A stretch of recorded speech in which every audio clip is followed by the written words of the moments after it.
much. Could you start the live streaming, Ruth? Live streaming, thank you. Okay, thank you.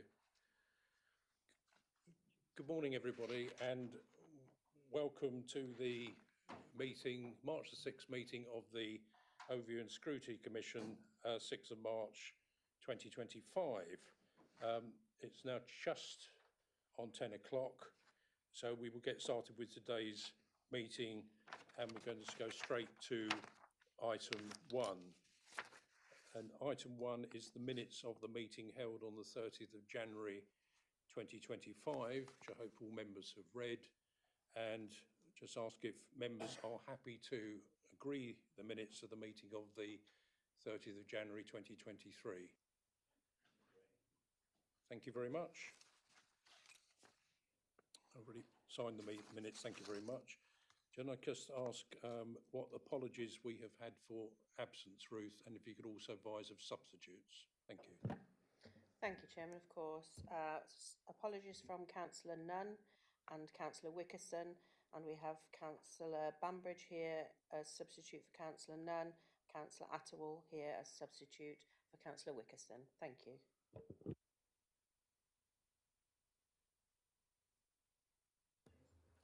Thank you very much for those, and can I please welcome Councillor David Blackburn to his first meeting as a member of the Commission.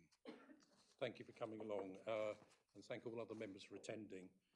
I've only got one small chairman's announcement. As you recall, as requested by the Commission a while back, at request of Councillor Nunn, that we have devolution on the agenda of future Scrutiny Committee. If I could ask members to hold Thursday the 10th of April in the morning, which is a special OSC on devolution. I'm having further meetings with the Chief Exec, the Cabinet Member for Devolution and others, just to look about how we're structuring this on the 10th. Again, that's provisional at the moment, but although 50%, 60% certain, but if members can hold that date, I'll be grateful on your behalf. Thank you very much. I don't have any urgent business. Does any other member, which is going to be provided by the Cabinet Member? We've also, following that, we've also got the performance and project report. If I could now ask Councillor Suggett to present the report with any officer contributions, and we'll then have questions from members afterwards. Thank you. Thank you, Chair. Morning, members.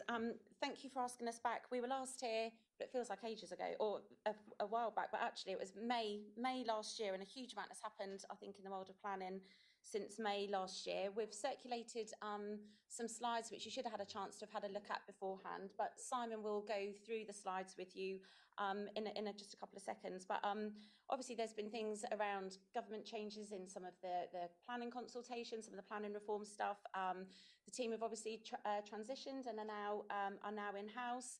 At the time of coming to you a few months ago, the local plan was in full swing, then paused, it's now started again.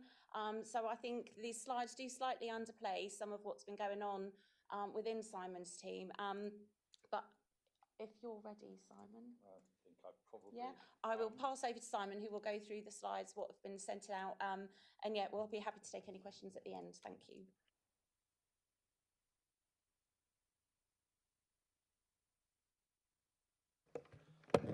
So we last came to Overview and Scrutiny in May 2024. I was a Capita employee then. I'm a Breckland employee now. And it felt it was time, and at your request, to just come and update on some of the matters that were considered at that time, but are still of interest to members and to yourselves. So focusing really on the local plan update, on planning enforcement, IDOCs, and just a little bit of feedback on the TUPE process and how the team are finding the transfer from Capita over to Breckland. So in terms of local plan and policy, many of you attended the briefing we gave members last Monday afternoon this week. It was only this week, Monday afternoon this week. in relation to where we are in terms of the local plan. And you'll be aware that Cabinet approved the timetable on Monday as well. But for those of you that weren't able to get there, just very quick rundown really, that in July last year, the government issued the consultation on revisions to the National Planning Policy Framework, which I'll refer to as the NPPF, and also the housing requirement methodology. That consultation indicated that Breckland would need to provide 917 dwellings per annum. This was at the same time as we completed our Regulation 18 consultation on our local plan update, which set out the policies we were looking to implement, the draft allocations that we were looking to bring forward, and also was based on a number at that time of 612 dwellings per annum. So given the fact that the council consultation paper was issued, we had a significant upturn in housing numbers. We formally decided to halt the plan pending the issuing of the revised NPPF, which was issued on the 12th of December last year and showed that Breckland would be required to deliver a minimum of 903 dwellings per annum. Not quite 912, but it's still a significant uplift. It also required local planning authorities to submit its timetable to MHCLG 12 weeks after the publication of the NPPF. That was the 6th of March. And it also extended the transition period for plans that were currently underway or about to start using the current plan making process by the 18th, by 18 months to December 2026. Just to add that at the end of last week, the government reiterated its commitment to the revised plan making process that was set out by the previous government in terms of the 30-month process with various gateways during that process where there would be engagement between MHCLG, the planning inspector, and local authorities to see how the plan was doing, basically.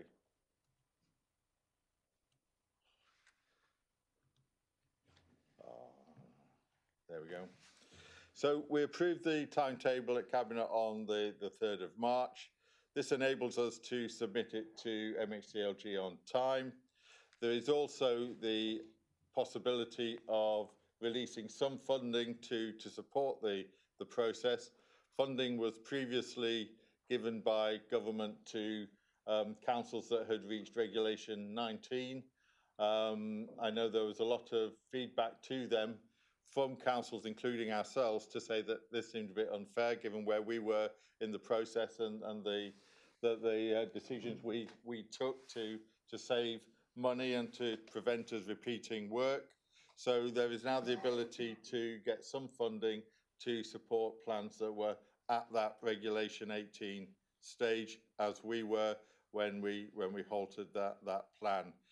That basically was due to be submitted by last week. We did that, so hopefully in the next few weeks we will hear that we've got some funding to support what is, as many of you will be aware, an extremely expensive process. The timetable commits to a revised Regulation 18 in Q4 of this year, the Regulation 19 submission draft in Q2 and Q3 of next year, and the submission towards the end of 2026, with a likely adoption in the second half of 2027.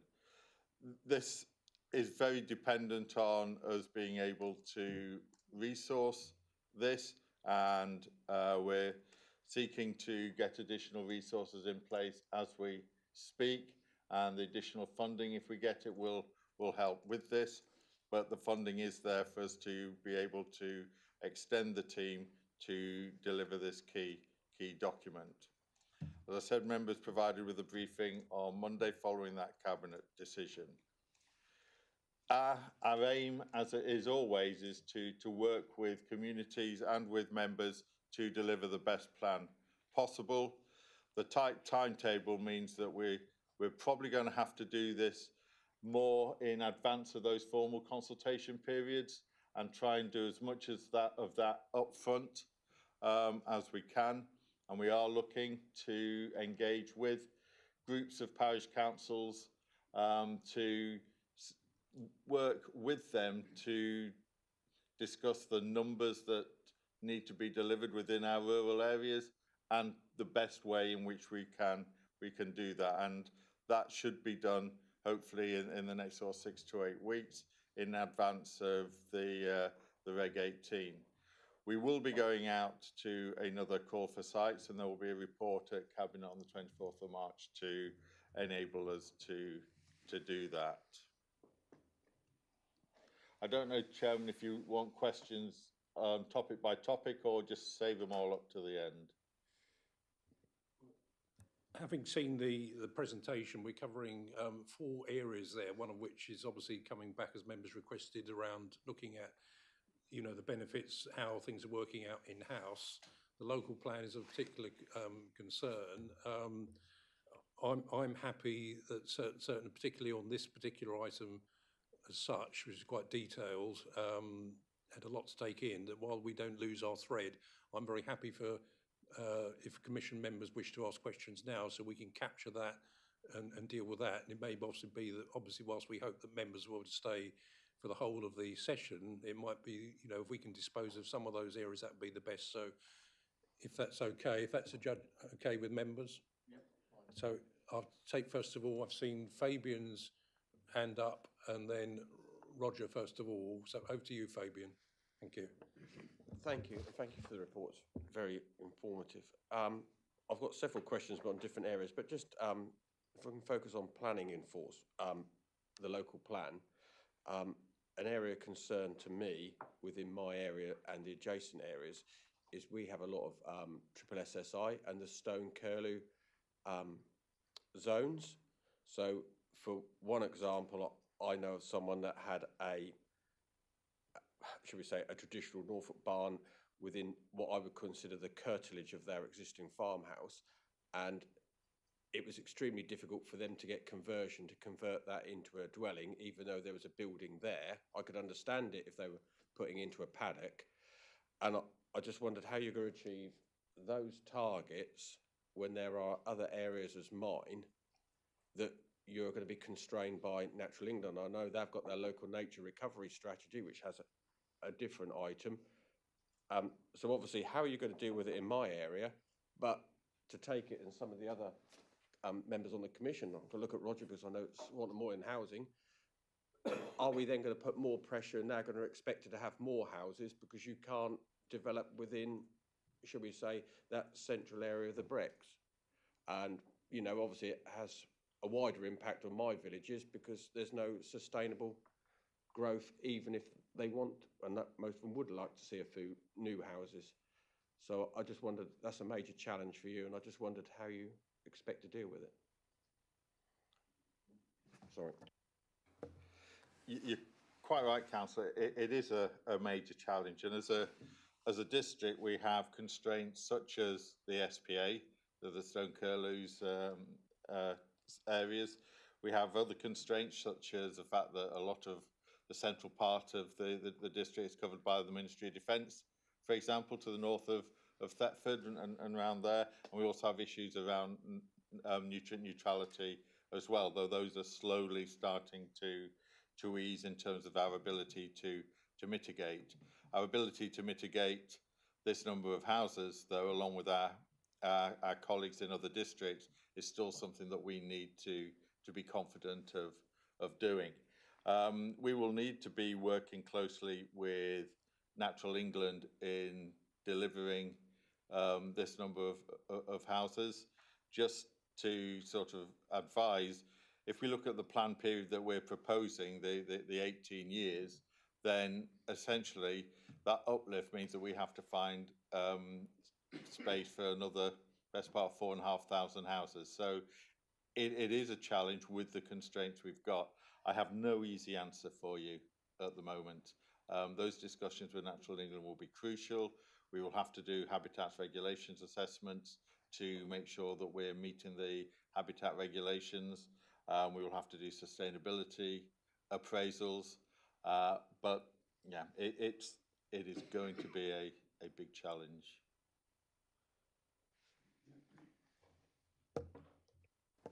Thank you. I think you've answered it as best you can. It's, yeah, we're stuck in the middle really, aren't we? Thank you. Councillor Attawell. I've got 3 questions, if I may, Chairman. If I could just follow on from what Fabian said about the treble SIs. Have you actually had any engagement with government just to talk to them about the specific problem we have in Breckland in terms of, you know, where we're going to put all these houses? Because we have got huge swathes of Breckland where we can't really build anything because of Stone Curlew. We are fortunate to have a lot of treble SIs, and obviously if they're still expecting us to have this housing target number, we've got to squeeze that into a smaller area. Have we actually done that engagement with government and got a response from government on that? So that's my first question. Would you like me to do all 3, Chairman, or would you want me to do 1 at a time?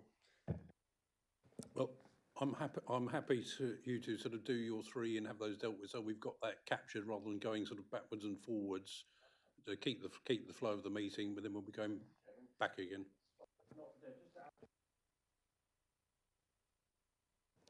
The triple SIs, the reason why we have triple SIs in Breckland is because we do not have enough open space. So particularly within the Brecks area. So Roger and I have already had this discussion, but the Forestry Commission, because that is forestry, there is not enough open spaces, and that counts the area. So this has an impact on our housing targets as well. Thank you, Councillor Eagle. Yeah, and I'm sure we're all for keeping the forest and the woodland if we can. The other question I had was regarding settlement boundaries. I know I'm in a minority of probably 1 amongst district councillors from all the workshops I've been to, but I'm one that thinks that we should retain settlement boundaries, particularly with these housing targets here. I think if you don't have them, that's going to be open season. Sorry about this. It's going to be open season. Have we actually, we've had the responses back from the last consultation we had, and when I read through them, the majority of the responses, people wanted to keep the settlement boundaries. So as we're in the business of doing what the people want, will that be the policy of this council going forward to retain those settlement boundaries? Or if you don't, how are you going to explain that to the general public? And finally, just want to talk probably a positive from the additional housing numbers. What engagement are we having or are we proposing to have with developers about, you know, it's one thing we're going to have the conversation with the parishes, but are we having a conversation and invite those developers to come into here, have a discussion about the challenges they have, but also the opportunities that they will have to create jobs, create apprenticeships and that type of thing. You know, we whatever political party, I think we can all agree we need growth in this country. So building industry is a good opportunity and a good driver for that. So what are the opportunities for those what are the opportunities for the betterment of our district? But I'm only hearing that we're having one side of the conversation. We need to get them in my view, and engage with them and have a workshop with them. Is that something you're thinking about? Before you intervene, I think as Councillor Cowan got an intervention to make. No, sorry, Chairman. I've got a question I want to ask. Okay. Carry on, Simon. Back to Councillor Attawell. Thank you. Thank you. If I just take those in order. So engagement with government and Natural England in terms of the SPA boundaries. We haven't had any detailed discussions yet, but we plan to have detailed discussions. We know this is a challenge. We want to see whether or not we can meet our housing needs without encroaching on the SPA. If it turns out that we can't, then we will have to have tough discussions with them about whether or not those regulations are relaxed, and if so, on what basis, or whether or not our numbers are reduced. We planned the discussions, we haven't had them yet. In terms of settlement boundaries, you're right, there was a lot of feedback as part of the Regulation 18, and there was a lot of support for keeping settlement boundaries. The team are currently working on bringing together a paper for members to consider through the member working group in terms of how we wish as a council to proceed with that particular topic. So it's not yet gone away. We need to make a decision on it. In terms of engagement with developers, we've been speaking to developers fairly actively over the last sort of couple of months for various things. What one is to see what sites they may well be planning to bring forward, given our additional numbers we need to find. The benefits in terms of social housing, local need housing, etc., that they can bring forward, not only through sites that they may look at for allocation, but also sites they may be bringing forward as windfall, given our 5-year housing land supply position at the moment. Also, I know that the leader, portfolio holder and others have got a session with developers in, I think it's about a month or so, 11th of April, where a lot of the issues that you've mentioned there will be talked about. What benefits can they bring in terms of social housing, other benefits to the district, to communities, but also how we deal with skills and understanding the issues that face the construction industry at the moment. Because planning is only one issue in terms of delivering housing, mortgage availability, the willingness and ability of people to afford properties, but also the fact that material inflation has been significant over the last 24 months. It's eased off, but it has been significant, and that there is still significant construction skill shortages. And when we've spoken to people such as Persimmon with the leader, portfolio holder and others, that's something that they're looking to try and deliver, basically. So yeah, those discussions are ongoing. Can I just add to that as well? The relationship that there are with developers, registered providers, and what have you across the area. A lot of those have been really forthcoming in helping us to work on the design guide, the housing strategy, some of the workshops that we worked through with that as well. We had a really good attendance from some of those sectors of people in that, and obviously the numbers. They're just some numbers that we've been given. They don't go anywhere to addressing the issues like what Simon has said. So there's also some work within the growth and economy team around some of that additional support, what some of those developers may be looking at needing, because like we've said, the skills thing is something which is high up on our agenda, and that is something which is affecting the house building industry as well. But thank you, just wanted to add that. Thank you. Can I just ask, Councillor Cowan, are you going to enlighten our discussions further with your question? I would hope so, Chairman, otherwise it'd be pointless asking you. But if I may, so yes, members will be aware I'm here to talk on item 8 on the agenda, but I'm also a ward member, and this is an opportunity for ward members to question colleagues and officers, and I've got a couple of questions relating specifically to ward matters. And they pick up on comments that both Councillor Eagle and Councillor Attawell have made already. And these come back to discussions in parish councils. One of them in particular has raised questions about how parishes in Breckland which sit outside of the nutrient neutrality catchment challenge may be affected.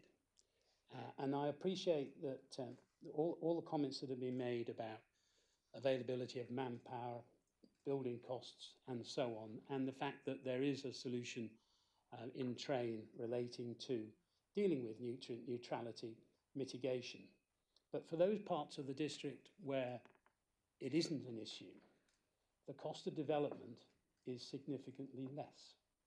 So the parishes in my ward have asked on a number of occasions, does this mean that we'll see an imbalance of development potential in those parts of the district where those costs will not be required? That's the first point. And I'll also come on to settlement boundaries, because Again, this comes back from the parishes. Parishes are most concerned that where they have a red line, which tightens where potential growth can be, it actually changes the nature of the village dramatically, because there's a presumption in favour of development within the red line, and what are at the moment, and have some of them are changed already, what are at the moment rural villages become almost like suburban communities, because all that open space and large gardens get developed because they're inside a red line and therefore are ripe for development, but stuff on the edge of the villages isn't. So there is, I would just challenge the notion that settlement boundaries are of necessity a good thing, because some of my villages are saying actually it's completely changed and destroyed the quality of the village that we live in. But I also have a question for Simon. And you mentioned quite rightly that the time frame to get to our Reg 18, Reg 19 and then adoption is incredibly challenging. And it is. Let's not beat about the bush. It is a really challenging time frame to get there. So what do you see as the potential disruptors which will challenge and put at risk that particular time frame? Thank you, Chairman.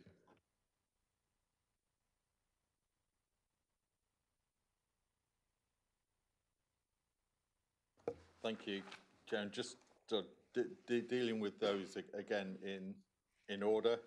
In terms of nutrient neutrality areas and the impact that might have on the spread of development within the district, through the allocations process, we will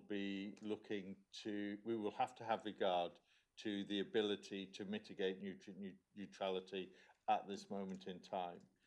Members will be aware that the Levelling Up Bill required water providers such as Anglian Water to upgrade certain sizes of wastewater treatment works to those technically acceptable limits, which will significantly reduce the need for housing developments to mitigate nutrient neutrality. There is also work going on to look at a more strategic approach to dealing with nutrient neutrality as well, to try and get away from the need for developers to have that mitigation in place before they can build and occupy their properties. But that's an aspiration by government, and that's still at relatively early stages. So we will have to have regard to that. We'll also have to have regard to the fact that if there are costs involved around mitigation, what impact does that have on viability and delivery of houses? And I can't turn around to you now and say that may not create an imbalance. It may, but we don't know yet. In terms of windfall applications outside that local plan process, that allocation process, I don't think we've actually seen an imbalance as such in terms of developers favouring non-nutrient neutrality areas. That doesn't appear to have happened, and I think that's especially because the north of Thetford, Swaffham, Watton haven't really been affected by. Attleborough hasn't either, so Dereham has really only been the only area that has been heavily affected by. So it's not apparent at the moment. In terms of settlement boundaries, I mean, we've just encapsulated the argument, really, haven't we, on both sides? So I think it's important that we deliver the facts to members, and members have the ability to take a call on that. I think on the merits of that argument. There may well be implications. We know that there is going to have to be potentially significant growth to our villages and our local service centres, and it's articulating the level of that growth and working with them to find the best way to deliver that growth. But settlement boundaries remains a contentious issue. In terms of the time frame, it is tight, it is challenging. I made reference previously to resources, and we have the ability to bring those resources onto the establishment to help with that delivery. The challenge, it's all very well going out to advert, the challenge is finding a suitable person to come in and provide that. We are actively looking to do that now, so we should know in the next sort of 6 weeks or so what our position is in relation to recruitment. If we can't recruit, then we will have to look and see what we can do using consultants and people to feed into that process. So that's an issue. I'll say it now. If we have to go have consultations that go beyond the statutory periods, that will add to that timetable and be a major challenge, which is why we're looking to try and have that engagement up front. We know that upfront engagement isn't going to satisfy everybody, if anybody, but we have to have those, we have to do that so that parishes, communities know what to expect when those consultations come out, and they can be more productive and more informed. And we're having to work with the county council, with National Highways, with the LLFA as part of the county, and other stakeholders to make sure that they're in a position to try and meet those timetables as well. So those, I think, are going to be the main challenges to us.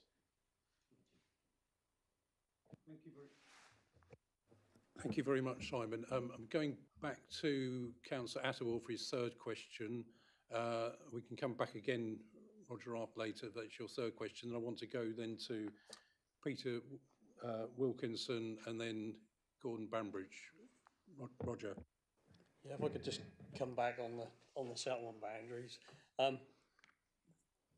The reason that I support the settlement boundary, and I do take the point that you've made, however, we now have better policies. We have a very good design guide, which is something that certainly we're reviewing our neighbourhood plan in Swanton Morley, and we've made very good use of that. That's a well-thumbed tome, I can tell you, going through the neighbourhood plan review, and it wasn't a tool that was available to us previously. So the reason that I support the settlement boundary is you're calling for sites. So if you're calling for sites as part of this process, you're doing an assessment of those sites. If those sites are then put forward and included in the local plan for a particular village or town, and you say, colours to the mast, this is where we're going to have development, you give certainty to that community that they know where that development's going to come in the next 18 years. If you don't have a settlement boundary, what you have is potential for, you tell these villages, you're going to have all this development, you're going to have God knows how many hundred houses, but you don't give them certainty about where that's going to go. And I think if you're going to have the increase, part of the conversation needs to be saying, yes, you're going to have an increased number of dwellings in your particular parish. However, we can give you some certainty about where they're going to be directed. If not, why are we bothering with a call for sites? You might as well just have a policy that says, we'll have, this village will have 200 extra houses, and we'll have a policy to say, well, somebody puts in an application in a field somewhere within the parish boundary, and we'll consider it on its merit. That's not joined up thinking for me, and doesn't give those communities the certainty. So that's what I'm trying to promote. But you know, other people have got different opinions, and we'll have, I'm sure, more discussions on it. Thank you. I think one of the, like Simon said, I think the argument has been proved. I think it's one of those things where there's merit for having them and there's merit for not having them. At this current point in time, like Simon said, there's some different things that we need to be thinking about that we weren't having to think about, the numbers being the big thing, a few months ago when this conversation was last had. I think it's really important to say we're not going to be going to our parish councils telling them where the housing is going to be going. These numbers have been placed on us, and we don't want to be placing those numbers without any thought or consideration to our parishes. Hence those workshops that we're going to be having, where we will be bringing the parish councils into here and working with them to say, these are the call for sites, these are the areas of land which have come forward. We don't want to do this to you. We want to work with you so that you can help shape of what's been given available to us, where this can go. And I think it'll be really helpful once we've been able to have that session, see what Simon and his colleagues have come up with regards to the paper around settlement boundaries, because that's not the only thing that we need to look at. There's lots of other stuff that need to be looked at in the context, and I'm sure over the next few weeks and months the argument around settlement boundaries will continue to rumble, but in those appropriate environments like those workshop sessions with the parish councils and with those member briefing sessions, which have proved really popular before within the local plan process, and we'll continue to do those into the future as well. But yeah, I think it's one of those which will continue to rumble for another day. Thank you, Councillor Suckett. Now going to Peter Wilkinson. Thank you. Yeah, thank you, Mr. Chairman. Simon, the urban extensions seem to have gone quiet since we had meetings in Attleborough and Thetford about these. Do you think that if we accelerated the development of those now, or talk to the developers to get those moving, that would take a lot of the numbers of the houses over the next few years, which I think is the way to go with urban extensions, to be fair. And then the other question is, will you be talking with the Norfolk County Council Education Committee department? Because I know in my ward we can take some houses, but I wouldn't support them until we had confirmation that we had a new school, because so many people are migrating out of the village with hardship to get their children to schools. And obviously the road networks have got to be looked at around where you think you're going to put housing, and obviously discussions with the NHS must continue, and they must be held to account to take up the funding for opening doctor's surgeries rather than think of business and money and that type of thing. Thank you, Councillor. Just in terms of the urban extensions, in terms of Thetford, that's progressing as we anticipated in terms of the housing trajectory. And I do know that Pigeon, the promoters of that site, have a major national house builder committed to deliver the next phase of 700 houses there. And we're working with them to discuss with bodies such as the Greater Thetford Partnership a bit of a workshop around how that will look and how that will be delivered. So I think it would be difficult at this moment in time for Thetford to progress any quicker than it is. Attleborough, I think, is a different matter. It's a matter of record that Homes England have had issues around some of the highway infrastructure, and looking to get that approved through the county council's processes. I think it's also fair to say that the county council have really stood up in the last 6 to 9 months in working with Homes England to overcome some of those issues, and we anticipate that the infrastructure around the High Street, the early part of the Link Road, the Bunsbank roundabout, and the Northern roundabout should be decided within the next 3 to 4 months. They've got permission for a pumping station to be provided by Anglian Water, and that will start being constructed in the latter part of this year, early part of next year. And there is a haul road to connect from Buckingham Road into that, which members should see appearing sometime over the summer, hopefully. So I think if Attleborough could increase its trajectory, that would help, but I think the impact would be relatively insignificant given the amount of houses that we have to provide. But we are constantly in discussion with both Thetford and the Attleborough promoters to keep holding their feet to the fire, as it were. In terms of things like education, highways, health, we have regular meetings with all those providers, as we do with all the stakeholders, to make sure that they're fully engaged through that process, not only in terms of the strategic allocations that we may well be bringing forward, but also with the plan as a whole, to ensure that if we are looking at significant growth in villages and service centres, that the education infrastructure, etc., is provided.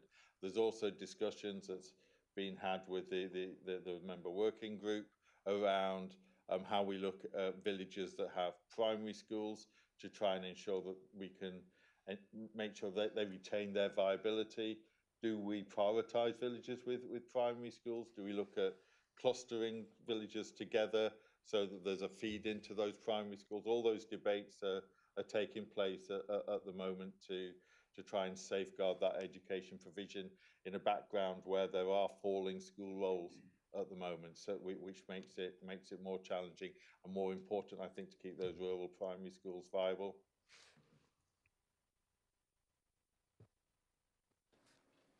Thank you very much, Chairman. We're now going to Councillor Bambridge, and then after that, we'll be going back to Councillor Eagle. Gordon. Thank you, Chairman. I began to think I was out of your line of sight. I've been holding my hand up since the very beginning.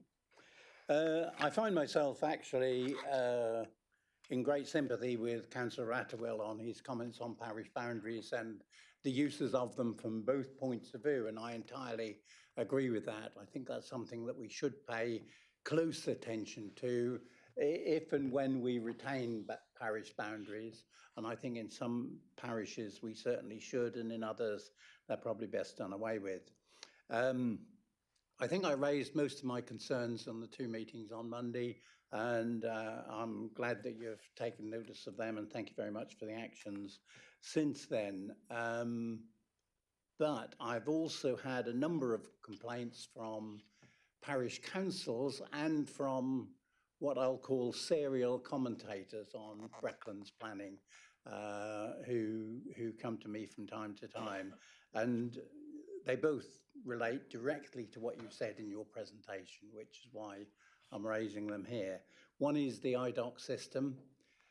People just can't work it, and they're telling me that they either can't get in contact with planners or get satisfactory complaints, dealing with their complaints. So I'm wondering whether you can look at that and whether you want to address it in this meeting or not.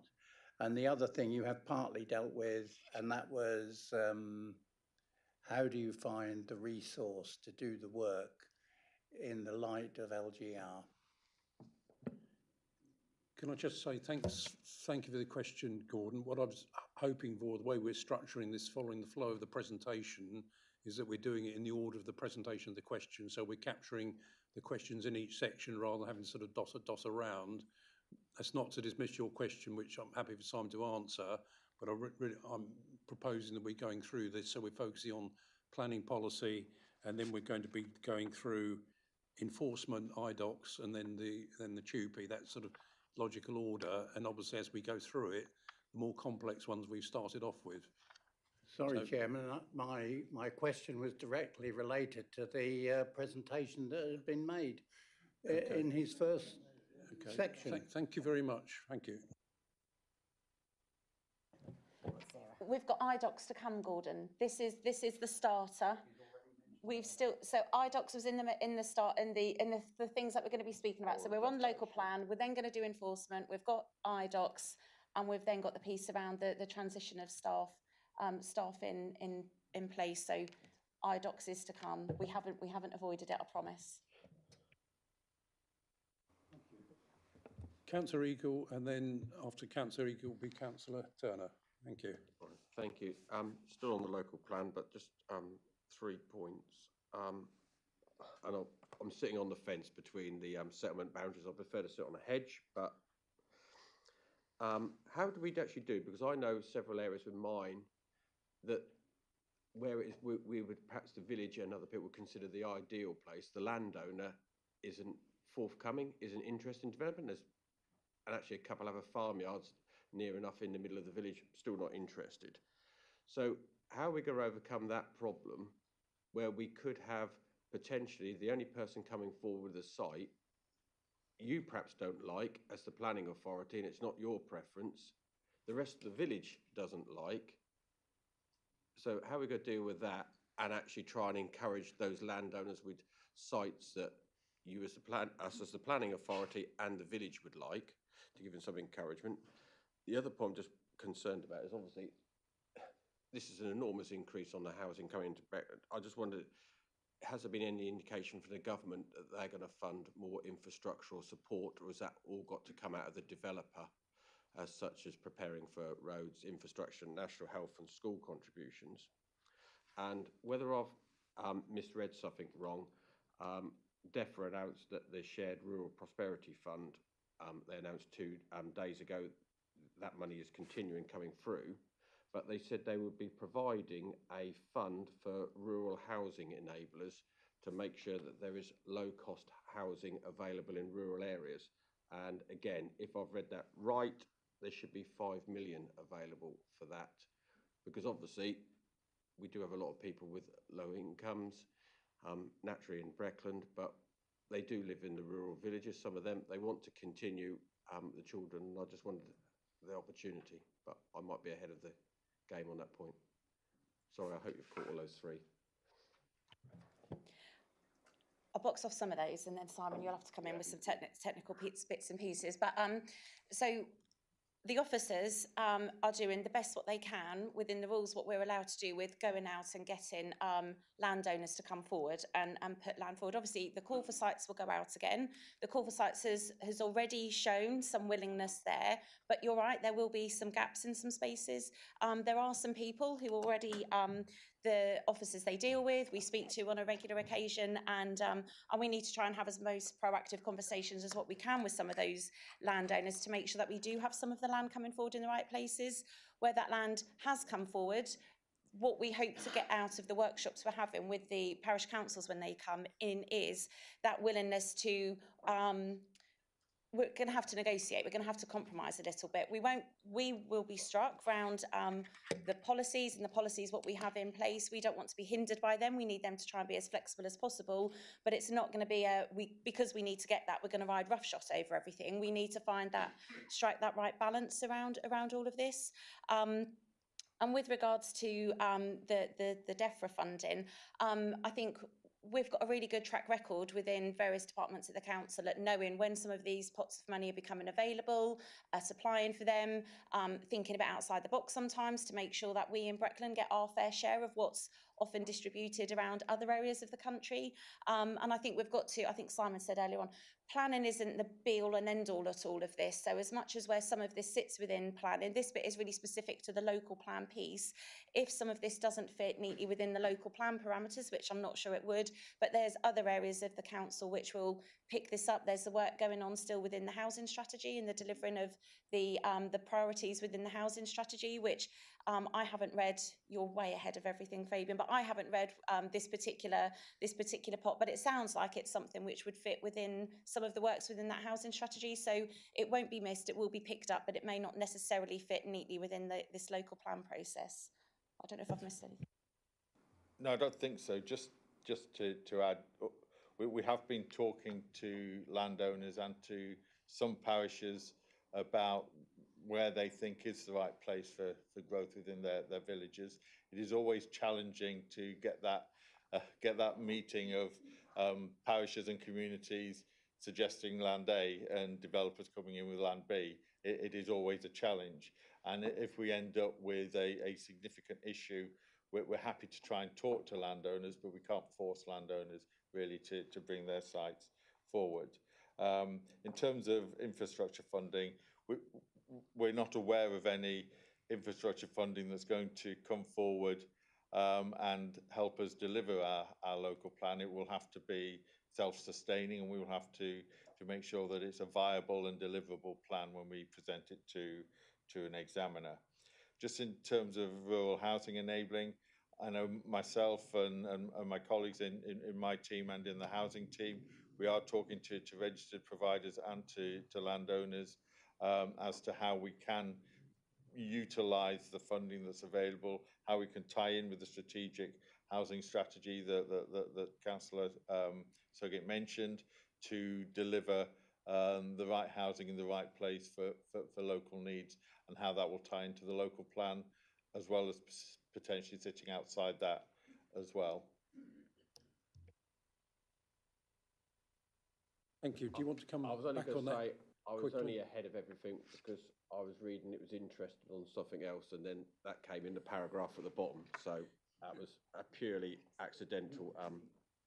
Oh, thank you very much, Councillor Eagle. We were all grateful for the benefit of your, you know, keeping ahead of everything, it seems. Thank you. I'm sure that's not the case. Thank you. Councillor Turner.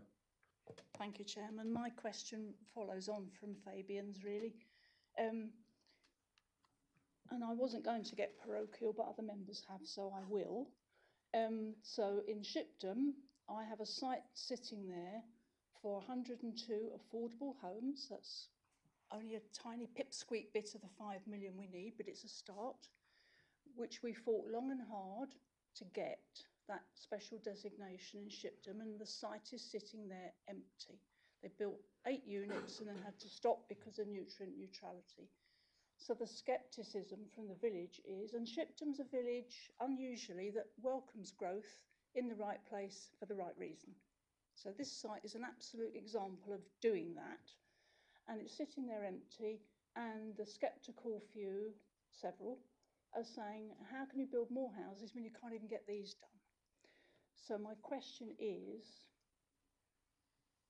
apart from sorting out the nutrient neutrality issue, can any pressure be put on any planning application to get it delivered within a shorter time than is given currently under planning conditions from their permissions?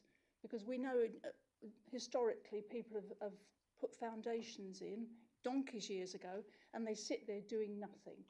There's not a lot we can do about those, but for modern stuff coming on, if we're going to do it and achieve something absolutely crucial, as Fabian said, like affordable housing, which is so desperately needed, let's get it done and show people that we deliver what we say. Thank you, Chairman. So in terms of the Shipdham site specifically, I know that officers in my service area, as well as within the strategic housing team, are working with the Norfolk Environmental Credits team and with the developer of that site to try and bring forward the relevant credits to be able to move that site forward. It's important for us that we're able to do that, and we are working hard to make sure that it doesn't make the scheme unviable. Just generally, in terms of completing development, the Levelling Up and Regeneration Bill brought in the ability for councils to require developers to advise them when development was commencing, and if development was taking too long to serve completion notices. That legislation hasn't been formally enacted and hasn't come into force yet, but the provision is sitting there waiting, and certainly when it's enacted, we will look to see how we can best use it appropriately within Breckland. So tantalisingly out of reach at the moment. Councillor Plummer.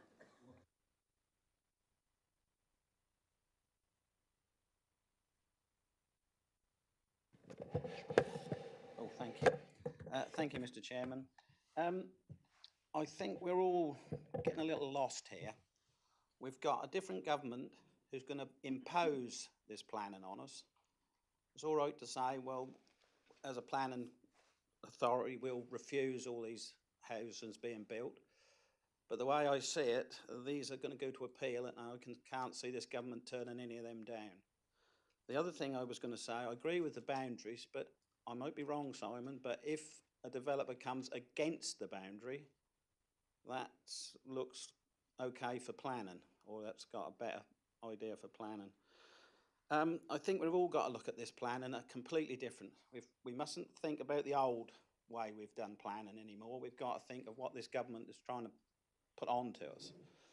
I know it's not easy, and most of the villages I deal with are dead against big developments. They're quite happy for small developments. And the other point I just want to quickly make is Norfolk is, and I don't know if Fabian agree with me, Norfolk now is going to have more habitat than it's ever had, with the AB8s, AB9s, the flower meadows, all the things that the farms are being paid for not to grow crops anymore, they become habitats. So we are going to, and solar farms be habitat, all those things. So we're going to have more habitat in this county than we've ever had before. So in some respects, I do agree with what they're saying, but please remember that that is what is happening. That is development happening in our region. And it's going to be difficult to put 900 odd houses a year in Norfolk, in our Breckland, without causing a lot of problems. It's really only comments, it's not really questions for you, really. Thank you.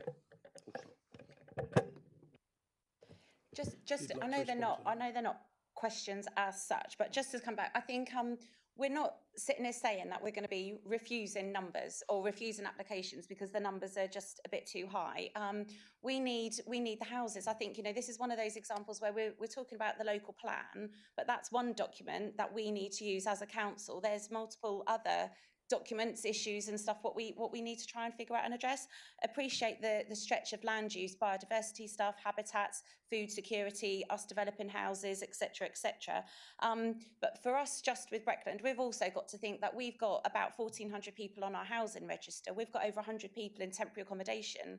And I think Simon's point and Linda's point around affordable homes, the right type of homes and the right type of places, the local plan isn't going to be something which is going to tick off all of those boxes, but it's a really important tool that we can use with other documents, the housing strategy, for example, where we can try and do the best thing that we can for our residents. This is a really high number that we've been given to try to achieve.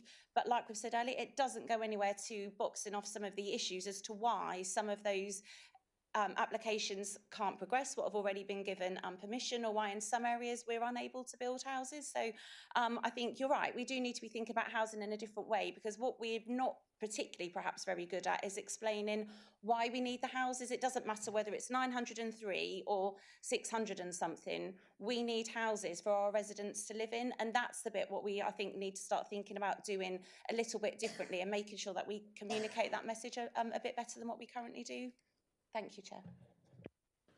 Thank you very much. Are there any further questions on this particular part of the presentation from Councillor Suggett? Just this once, Councillor. Be good, don't worry. All I'm saying is that what has been said here is really important, but also what is really, really, really is important, that we have the infrastructure, and the team are quite on board with this. Houses have always got to have infrastructure. How many times do we see them where they don't have the infrastructure? That's me finished. Thank you, Councillor Webb. I'm sure we'd all agree with that. I've just got, taking your sort of chair's problem, I've just got one question which for Simon, which I think he's partly answered, which is an usual one, which is, are there any new powers that we will be acquiring in the future which might discourage or stop land banking and any penalties? Obviously, some of this we're dependent on build-out rates, etc. But I think you may partly alluded to that in what you were talking about, Simon. Only really the powers that I referenced, sitting waiting in the levelling up bill, Chairman. As part of the local plan, though, when developers submit sites for consideration, they have to demonstrate to us that they are deliverable and that they will come forward over a recognised time frame, because as part of the local plan we have to demonstrate a 5-year housing land supply, so we need to ensure that those allocations come forward over the life of the plan when they say they're going to come forward, so that will be part of it. Thank you very much, Simon, and thank you members in this section. If Councillor Suggett would like to carry on with the round and planning enforcement, we've also then got the section around IDOCs and the TUPE process, and I think perhaps once you've gone through the you know, fairly speedily on the planning enforcement section, then obviously we'll take questions on that section, because I know that'd be of interest to members. Just wondering, Chairman, given time, whether I just go through the rest of the presentation and then just take questions at the end at your discretion, of course. Right, you've got the floor, Simon. And thank you very much. So in terms of planning and enforcement, so you all have relatively regular contact, I think, with the planning enforcement team. We have 2 officers plus a team leader, and we have a technical support officer. So it's a small team within the council. Since sort of the latter part of last year, I say September 2024, my memory may be playing tricks with me, maybe earlier than that.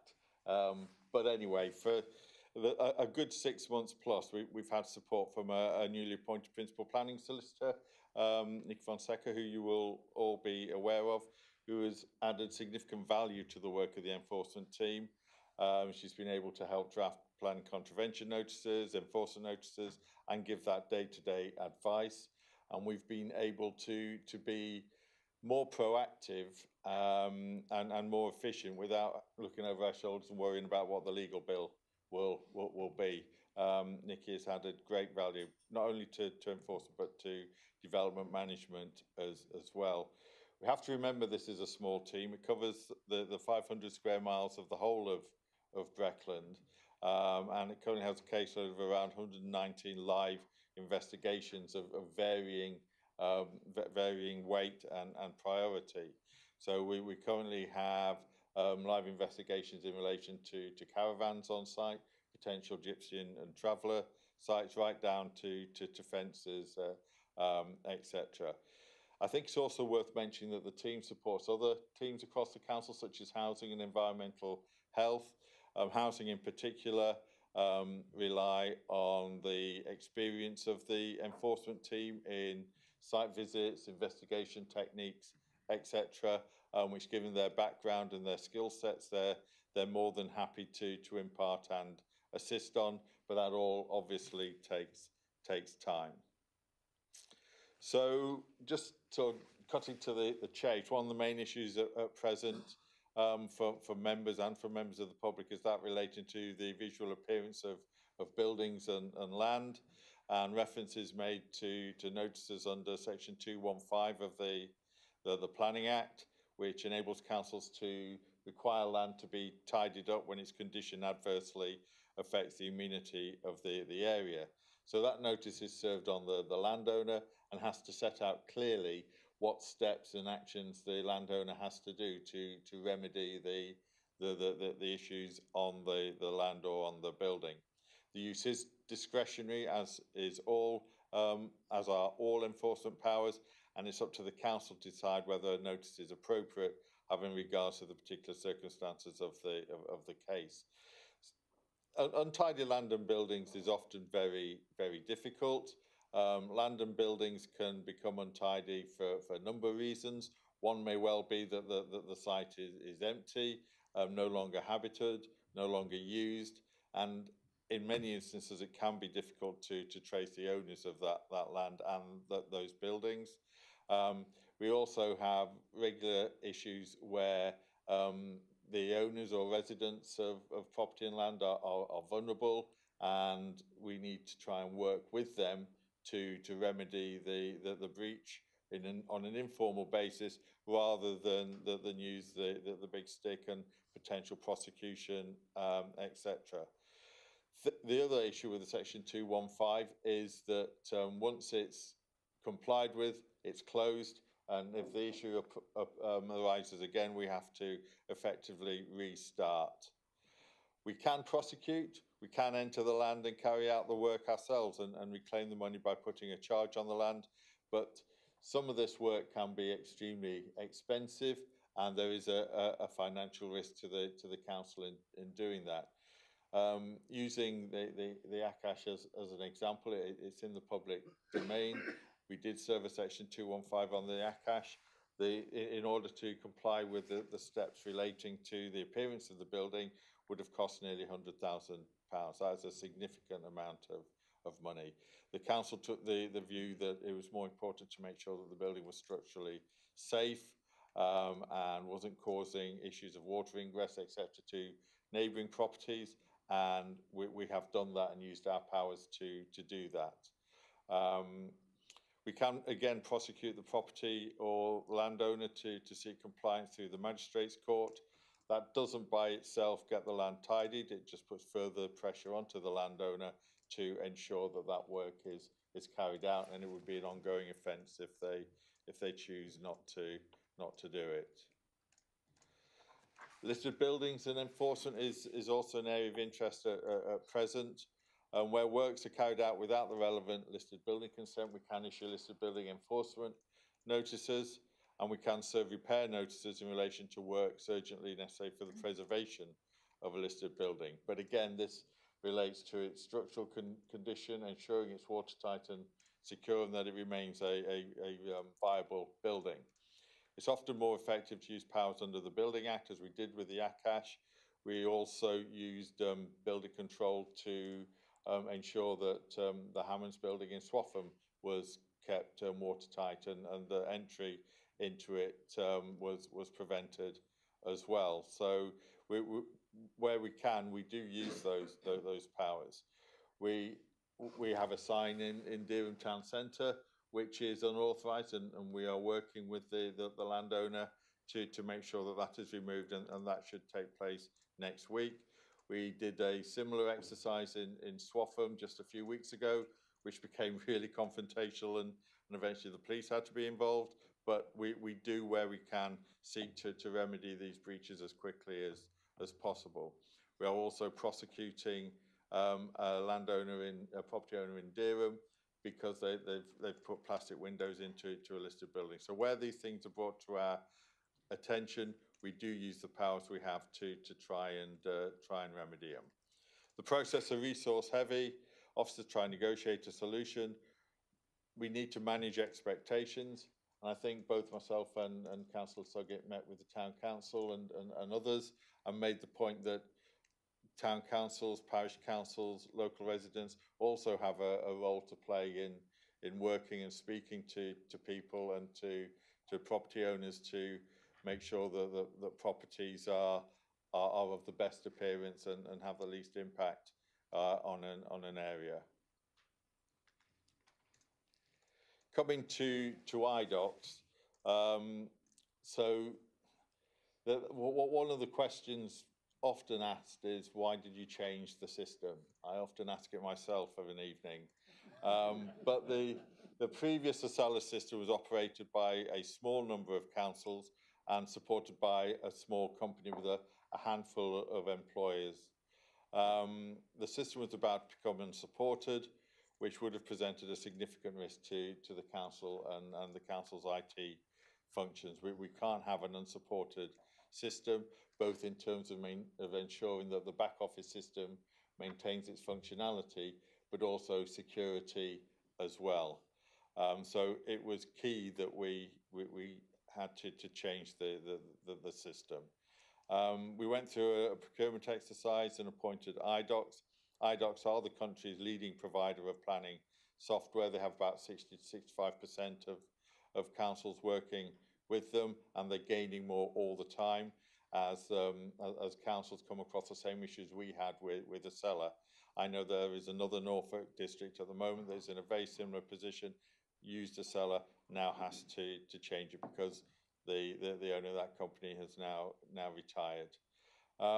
It affected planning, building control and land charges. The building control module has been relatively successful. It's far more of a long-standing module for IDOCs, and officers are soon to be using it on site with tablets to enable more efficient working. Our enforcement officers are also going to be trialling tablets on site as well, which is not something we would have been able to do with Acela. So there was downtime on all the modules, and this inevitably resulted in backlogs. In terms of planning, this resulted in a backlog of around 180 applications waiting to be assessed for validation. Our technical support team in planning worked long hours to bring this down, and also planning officers also validated applications as well.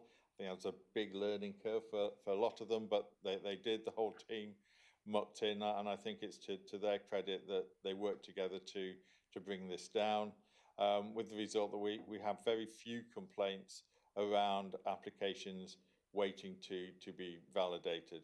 It's standing at just under 50 at the moment, but we are starting to see a bit of an increase in applications, and the oldest application is about 2 weeks old. And again, at the moment, agents and applicants are working with us and understanding a lot of the issues. There's still some issues around functionality in terms of reports and decision notice templates. And also, I know those of you that have been onto the public portal looking at historic applications share our frustration that it is sometimes difficult to navigate those applications. We are working with our internal IT team as well as IDOCS to try and resolve some of these issues.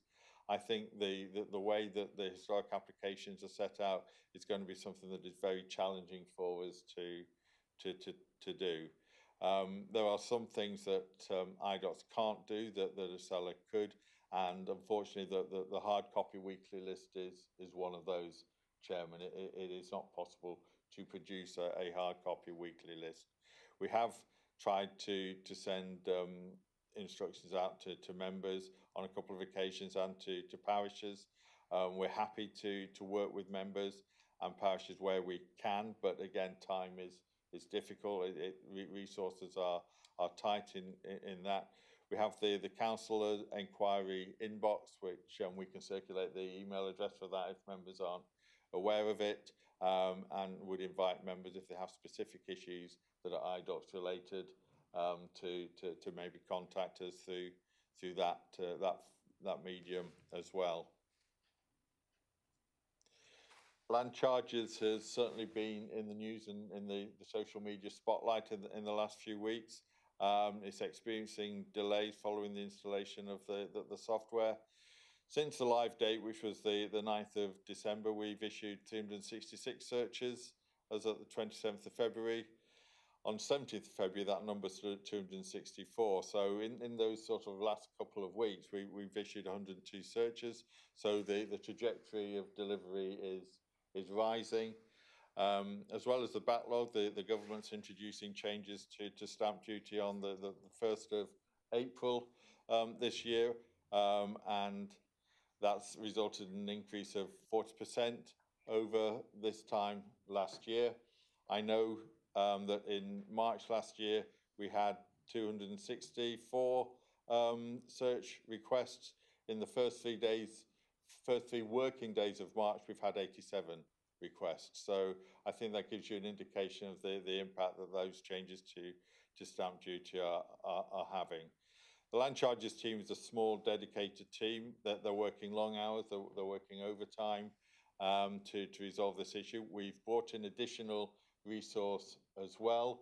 And in terms of turnarounds, from the 9th of December to current, our average turnaround once applications were registered was just over 22 days. We've now got that down to, in the last couple of weeks, 18 days. So we are starting to speed up in terms of the time we're taking to deal with these, and that's not an unreasonable time frame. A lot of the issues are around the fact that there are manual inputs in land charges. So we have changed who does what. So we now have other service areas within the council working with us to access land charges system directly to input their consultation responses, whereas that has had to until now been done manually. So that is helping. So the team are working hard. Other service areas within the council are working hard as well to get that number down, and we're certainly moving forward. What I would say is that it is very, very difficult for us to pull searches out. The team really need to just be left to get on with it. We know that the 1st of April is only 4 weeks or so away. But if people haven't got their searches in by now, then it's going to be difficult, I think, to meet that time frame. But we will endeavour to do so, Chairman.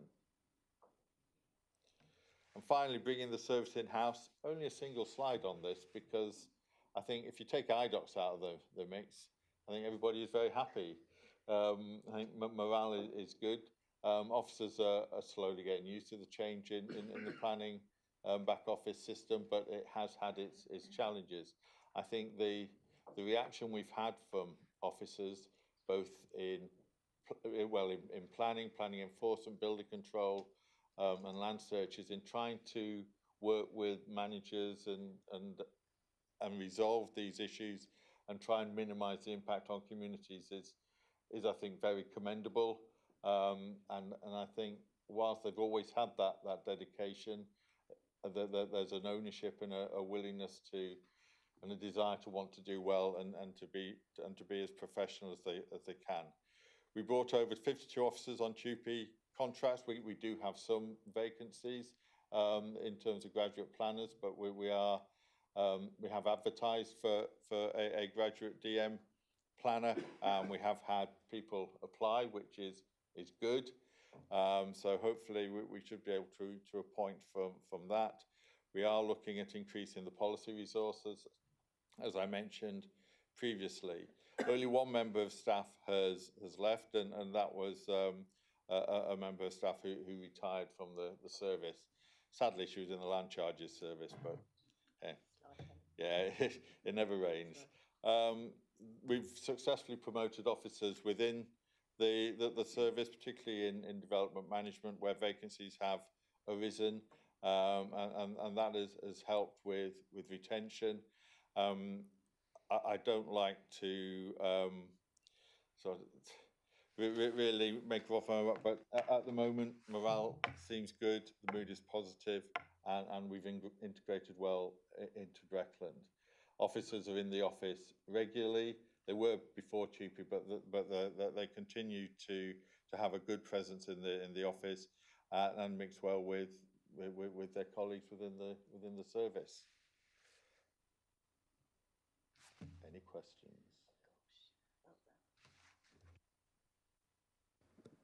Thank you very much. Thank you very much, Simon. We're now going to go over to questions from members. As you've gone through those in sequence. It might be helpful if questions are in sequence, if at all possible, to Simon in terms of the enforcement, IDOCs and the TUPE arrangements in house. So if I can see, guys, so we've got Fabian first, and I think you had your hand up, Councillor Land. Yeah, but not in sequence. I had a question on the last one. Okay, I'm happy to take it out of sequence so we progress the meeting if possible. Thank you. I think you had your hand up first, Councillor Land, and then Councillor Eagle. Thank you. Thank you, Chair. Question for you, really, Simon. I'm very pleased to hear that taking the planning in-house has been so positive. Is there also a financial benefit to having done that? Are we seeing that yet?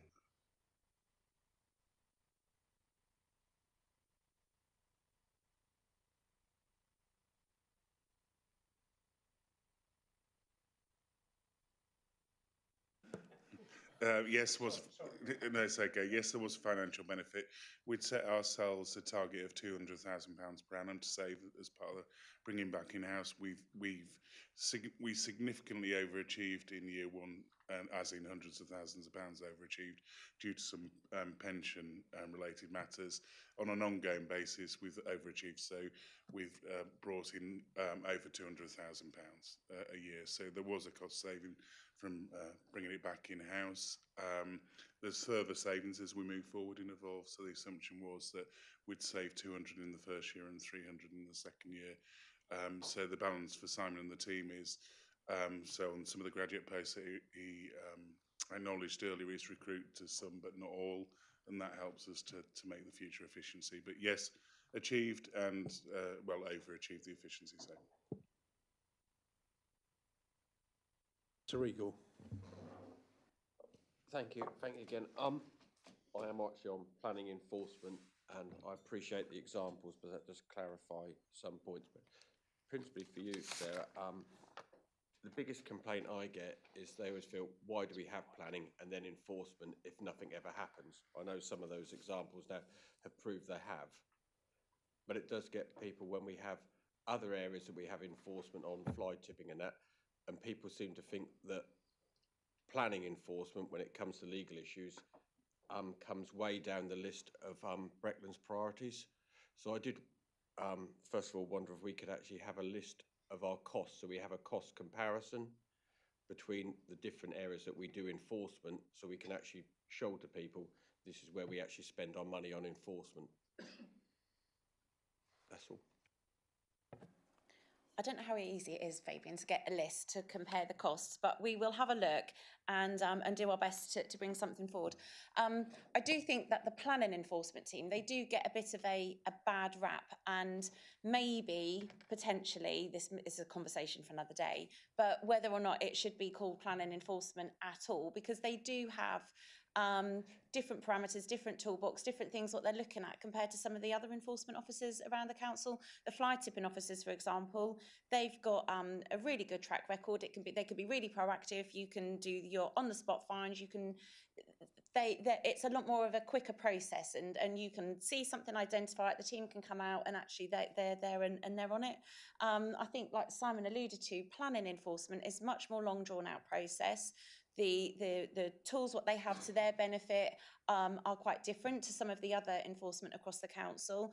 I think Simon mentioned the first port of call is always negotiation, so you're not going to come around and start slapping enforcement notices on two neighbours arguing over 6 inches height difference in a fence, for example. But actually, some of the issues which came up at Durham Town Council when we went, it doesn't need to be Simon's enforcement team that goes out to have a little chat with some of the shop owners, some of the property owners on Durham High Street, for example, to just say, do you mind, actually, we think that this or this could be done to just enhance the look of your property. Absolutely, the team are there to do that if that's what's needed, and through filling in the report it forms online, that is something what can be done through Simon's team. But I think one of the real challenges is I think when the Akash, for example, Simon alluded to around £100,000 worth of work to be done. That's not taken into account the months and months what it takes in talking to those people, the officers' time at getting to that point where you can actually identify what needs to be done and how we might be able to go about it. So I think planning enforcement, they do get a bit of a bad rap. It does seem bizarre that actually, from a planning point of an enforcement point of view, it looks like people can do whatever they want, and actually all they then actually need to do is fill in a planning application. And if Simon's team in that department are minded to look to approve it, it's one of those things where some people know exactly what they're doing and they flex those rules and they get away with it.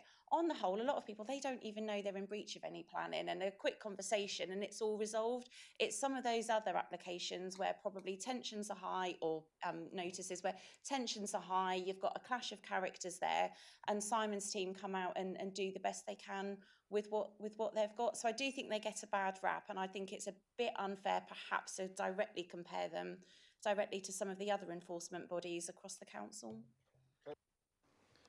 Just add that the council did support the recruitment of a dedicated planning lawyer, which I think shows the importance that we give to planning enforcement and the need to make sure that we're able to be as reactive and proactive as we possibly can be. I would also again make the point that planning enforcement is a discretionary power for councils, and that you can't take action against people purely to regularise development that would otherwise be acceptable. So if somebody does something and in planning terms it's acceptable, you can't just serve a notice just to bring it within control. It's not possible to do that.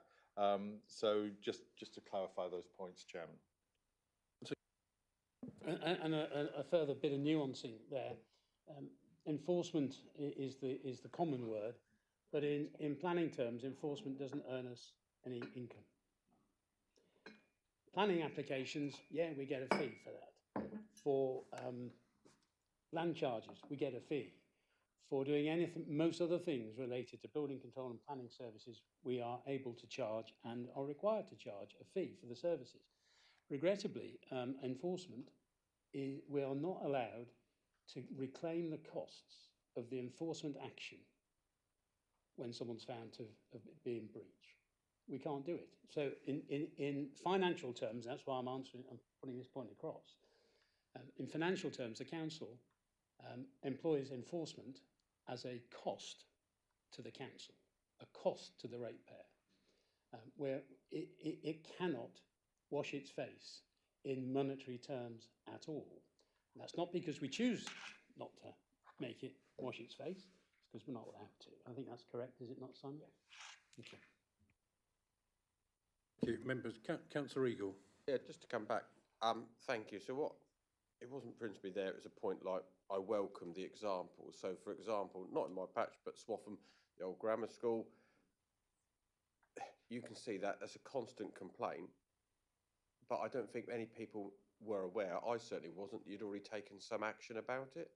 And I think some of those points are getting across, and it is coming down to that and raising that awareness. And I agree, it has to be negotiation, but it does come down to people that they suddenly think, oh, hang on, we've got this and this is a problem.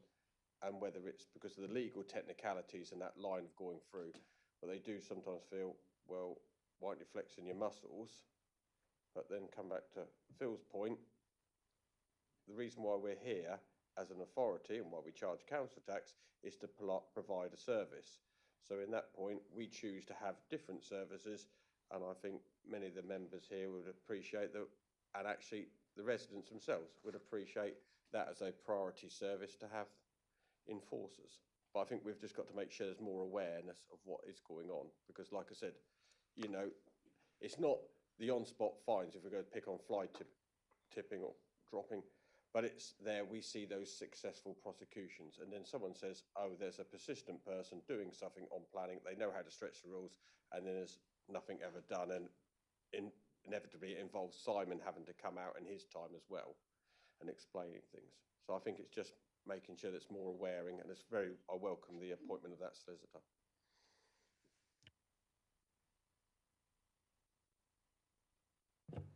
Any further questions for Sarah and her team on what we've heard so far? Councillor Turner, thank you. Not a question really, just a help to other members. The point about parish councils being able to take the first step, we absolutely do from the ones I work with, and it often stops things, so 50% isn't coming through. And a polite letter from the parish or the town clerk to a householder about their hedge or footpath or whatever it is actually nips it in the bud, and there's no face lost anywhere, and we can get on with our lives. So do follow that up, other people, because it works.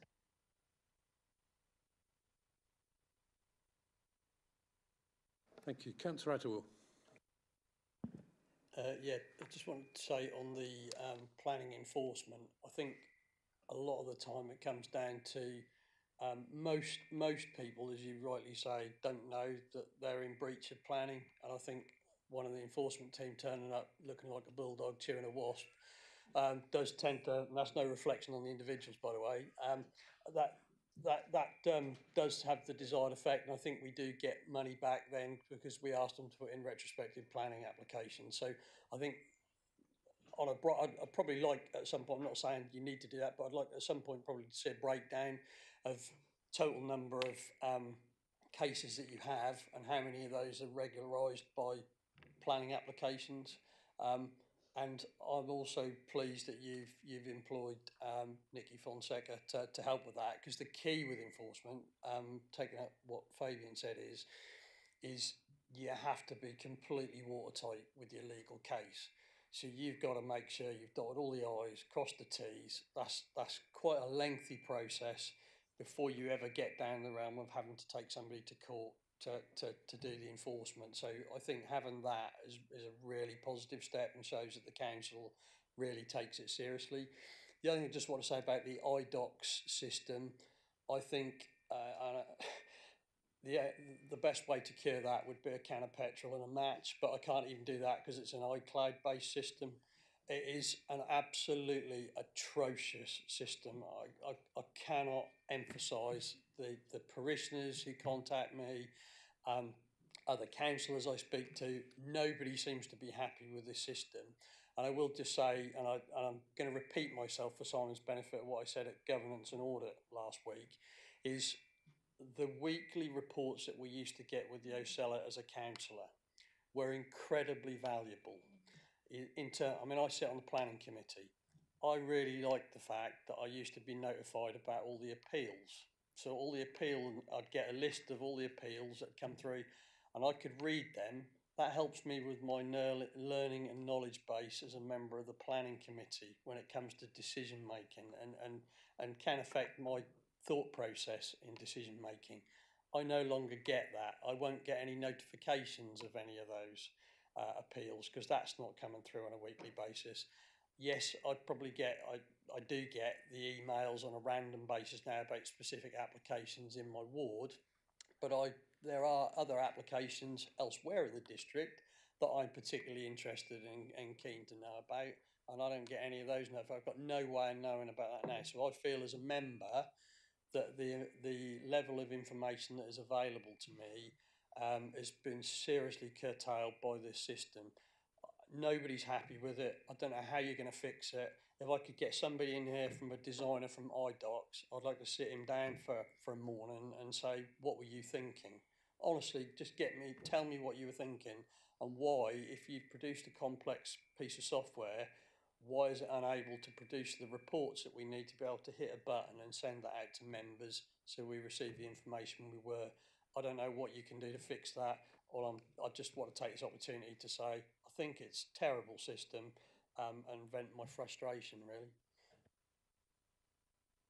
Just very, very quickly, it's interesting to what you say in terms of appeals. I'll take that away, because appeal numbers are relatively small, and it may be possible to do something that's a little bit more just the appeals officer just manually just sending an email out to all members with appeals received that month and decisions received that month, and you can have a look at them. But I don't know how easy that is to do, but I will take that away. In terms of the weekly list, yeah, totally understand the frustrations, and we are trying to see whether there's ways we can address that. But at the moment, we're just, yeah, it's just not possible to do so. Thank you very much, Simon. Sorry, Chair. Sorry, can I just add to that? I think there's absolutely, it's not how it was, and that wasn't what we all anticipated we were signing up for, which I think is something which is really important that we just recognise.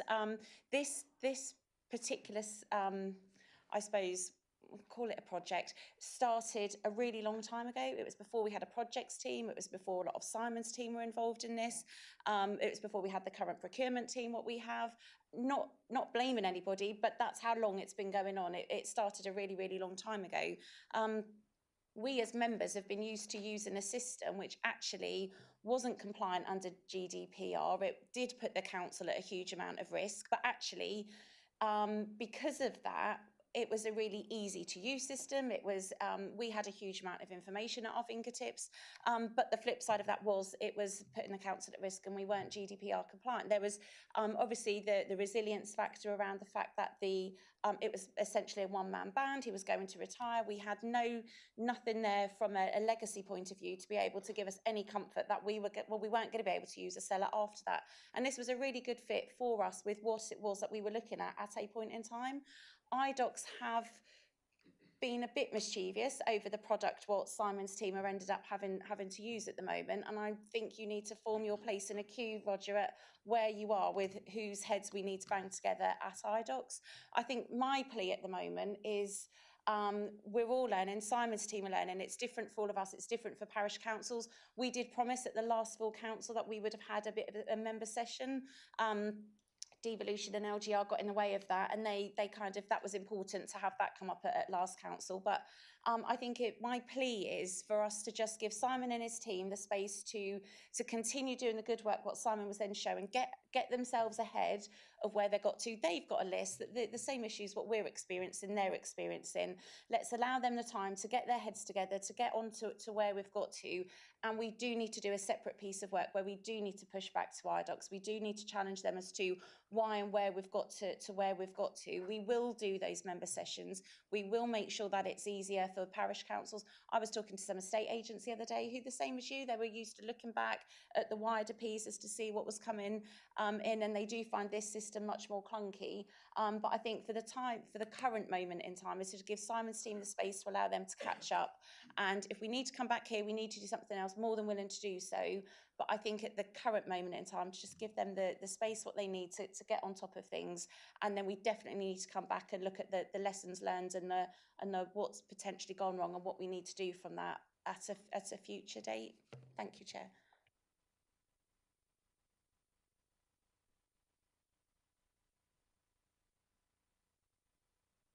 Further questions for Councillor Suggett and her team? Peter Wilkinson, thank you. Yeah, thank you, Chairman. If you'll just indulge me, I haven't got a question really. I'd just like to mention where we get the personal for our area planning applications. I do like the QR code. We can just click on and open that up. Whether that could be made district-wide for the residents and parish councils, just I don't know how that could work. But if you could use more QR codes for residents, that might be easy. And I'd just like to say I'm very impressed and confident with Councillor Suggett and Simon's team that they've got a grasp of the local plan and policies going forward. It sounds from our question today, every issue, every point is covered for the benefit of ward members and town and parish councils across Breckland. So thanks for that. Thank you very much. Is that the last actual question we've got? It looks like it. I'd just like to say thank Councillor Suggett and the team for answering the questions. I think members have had a good opportunity to raise issues and ask questions in some of these complex areas. This is not the end of the journey. The more one delves into these areas, the more you've got questions. There'll be more things happening both in the planning committee and other briefings. And I'd just like to say thank you for your work and to the team. We appreciate what you're all doing, particularly around IDOCs and land surges, but also I'm sure that Dereham members, ward members, will have heard about the action taken in terms of very recent and immediate enforcement, which is the subject of a lot of social media interest.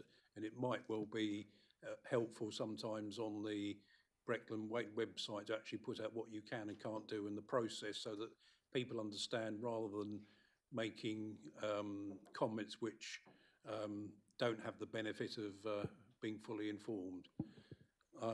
So thank you very much. I'd like to say that I'm happy to carry on with the next item and progress through the rest of the meeting. If members do wish to, the majority wish to have a 5-minute break now, raise your hand. If you don't, I'll carry on. I've got a couple of members want to have a break. Nobody else does. If somebody wants to have a break, I think I'll take a break for 5 minutes then. Okay.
You can all take your seats, be ready for the next part of the meeting. Thank you.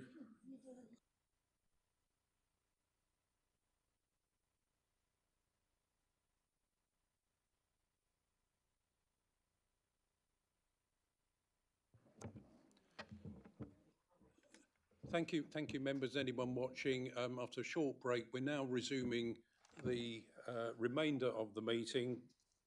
And this is agenda item 8, which is looking at Q3, the finance performance and project report. I hope everyone's read all the different slides.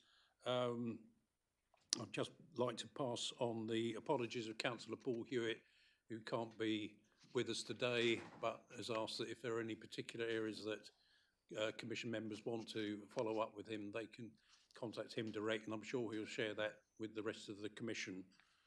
So over to whoever is presenting the start of this. So it's Alison or Phil. Alison, thank you. Thank you, Chairman.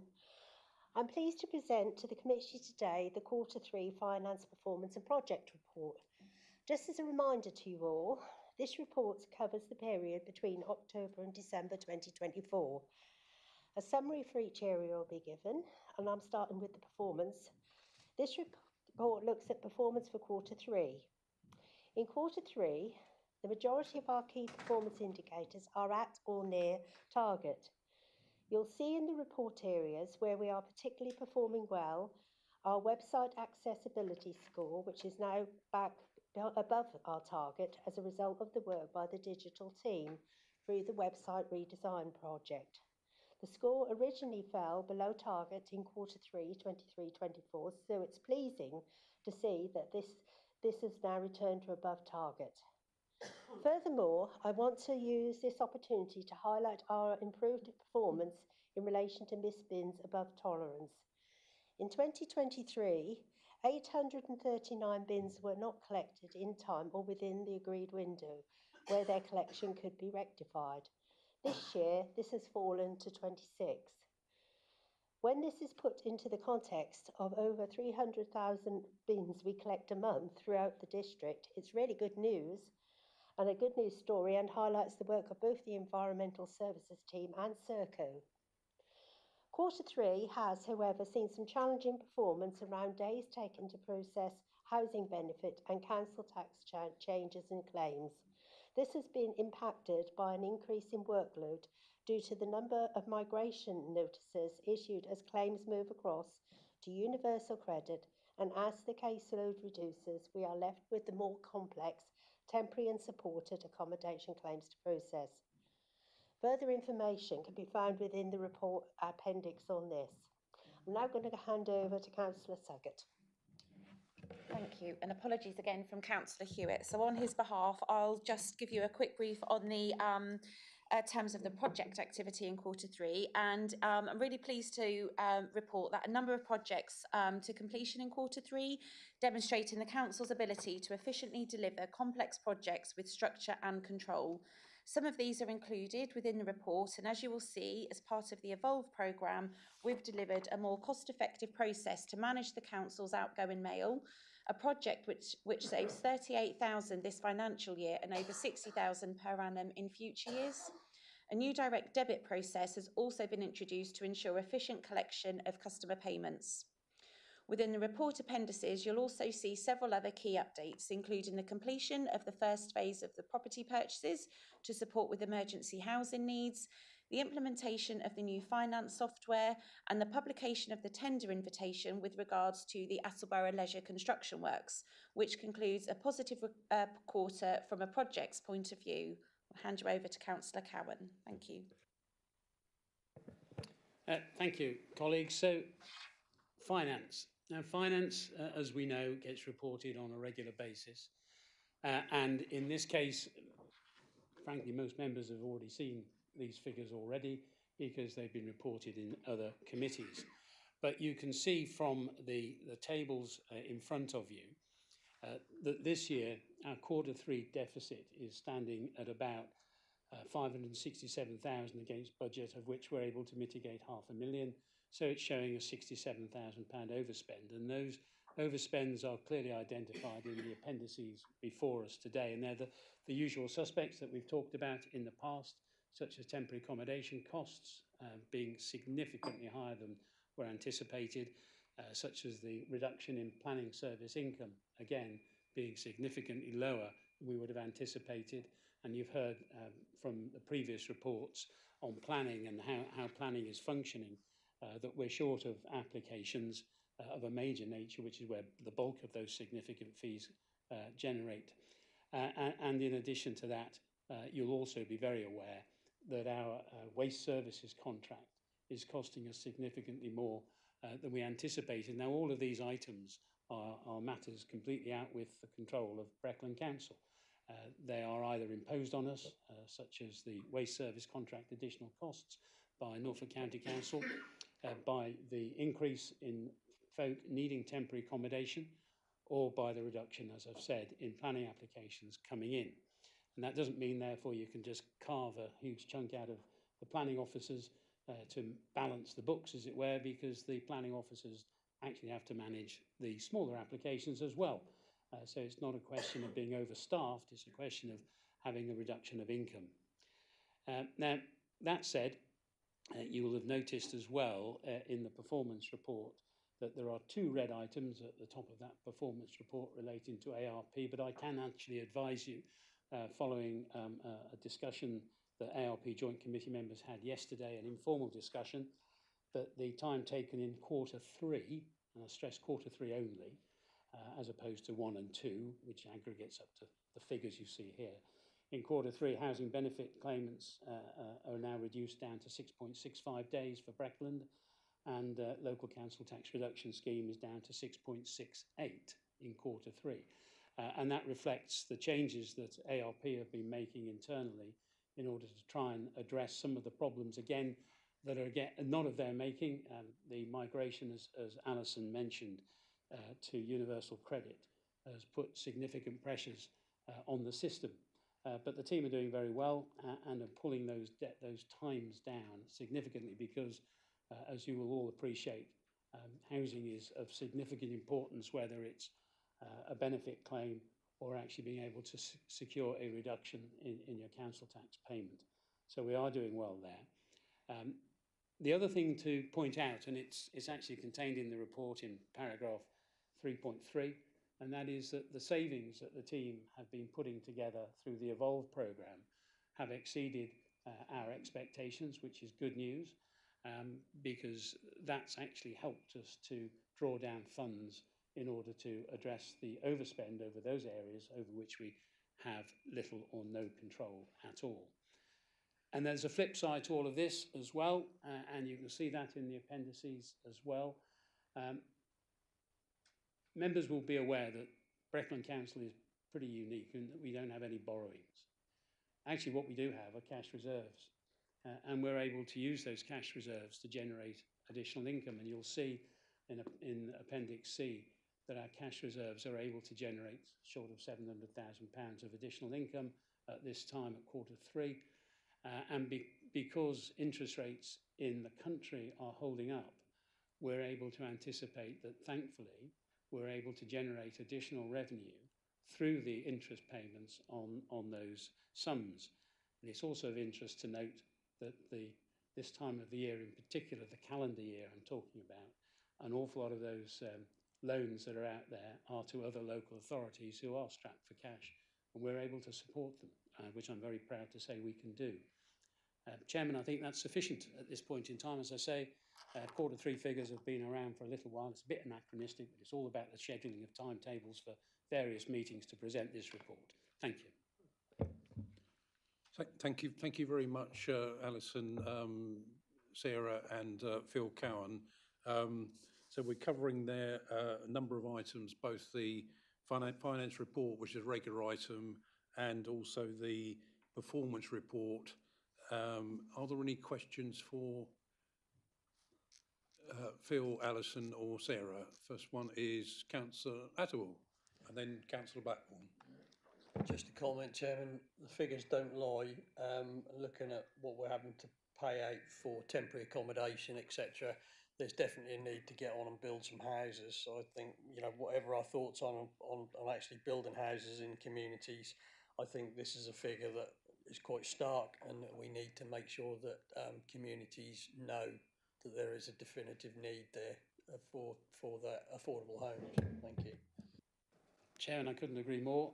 You will be aware, of course, that as a council we have delivered temporary accommodation ourselves in various locations across the district and continue to look to do more as well. I am pleased to say that actually at the moment our temporary accommodation needs have reduced. The numbers are down about 20 or 30, I believe, from the peak of about 140 plus, which is good news, but it's not the answer to the problem. Roger, you're quite right. We do need to ensure that people are aware of the scale of the problem. And I would also add that temporary accommodation relates to people who have been made homeless largely, and people who are made homeless not because they're indigent or just frankly can't manage themselves. These people live in property which is properly rented, and of course we've seen what's happened to the housing market, particularly in private landlords, and also public landlords as well, where people are now having to pay significant sums to improve houses to bring them up to the various standards that are required nationally, and are finding that the costs of that are prohibitive for them as individuals, and therefore they're removing their housing from that market sector, and as a consequence people are finding themselves effectively out on the street, and we have a legal obligation as a council to support them, and that's what we do.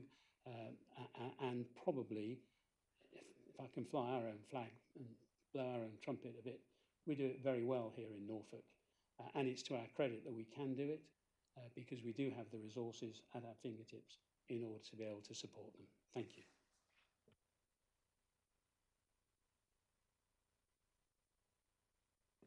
Yeah, thank you. Disabled facilities grants, it says urgent ones are processed within the statutory timescales.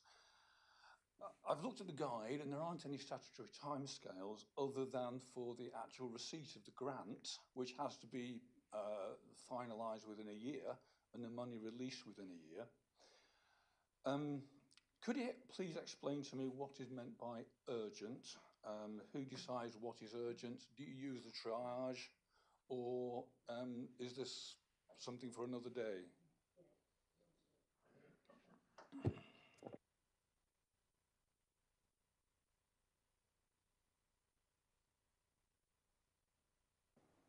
There we go. So my understanding around that is that's based on the assessment that the occupational therapist or the team would do when looking at an applicant as to whether it's urgent, and that tends to be around the ability of someone to stay in their house at that time. I will, however, just get total clarification based on the points you've raised, Councillor. If I could just add to that, and I think most of this was answered in the question that you raised at full council, which we had a really fulsome response from, and I know that the officers have worked quite a lot with you in some of your questions around the disabled facilities grants, and I think how we're processing them is in line with lots of other local Norfolk authorities, although there are some other nearby authorities which don't perhaps quite operate in quite the same way. So the way in which we present our data looks a little bit different to how some other authorities present their data. We offer our service out as a complete home improvement package, so we don't expect our residents in a moment of need to come to us and us say to them, you can have your money, but you've got to go away and do X, Y, and Z first. We do that whole wraparound support for our residents, so we can make sure that they're getting that full wholesome service. We have to work with our colleagues, like Ryan said, the occupational therapists, so we actually can understand what goes in, but we do go further than that in helping them get contractors on board, help them get the pricing for the works to be done, so we see it right the way through until it's the appropriate time for that grant to be released. So I just wanted to add that. Thank you. Yeah, thanks. Before I come back to Councillor Blackburn, just to say this is obviously particularly around the performance areas, and if I can just say, Councillor Blackburn, that in September we're also having another session from Councillor Suggett, particularly focusing on some of those broader areas of housing as opposed to the performers. But I think you've got the follow-up there. Thank you. Yeah, it's on the it is purely this one on the performance. I've got the waiting list in front of me, and people have been waiting on the list from first contact well in excess of 2 years. So I'm wondering when you are counting that period of they have been processed within a statutory guidance. Because, you know, if you're on the list for in excess of 2 years, that's a long waiting list. Thank you. No, and appreciate that 2 years is a long time. And I think the Disabled Facilities Grant has done its rounds in various different council meetings throughout well, the last sort of few years especially. But we will, like Ryan said, get some clarity around. And I think it'll be appropriate when we come back in September to do the housing piece. We'll do a piece on the DFG so that we've got some of that clarity, what we can bring back. But I will say that there's just not enough money in the pot to come round. And because we do take on board the residents right from the very start, that's where our waiting list essentially differs from some other, perhaps say Suffolk authorities, which don't do it in quite the same way.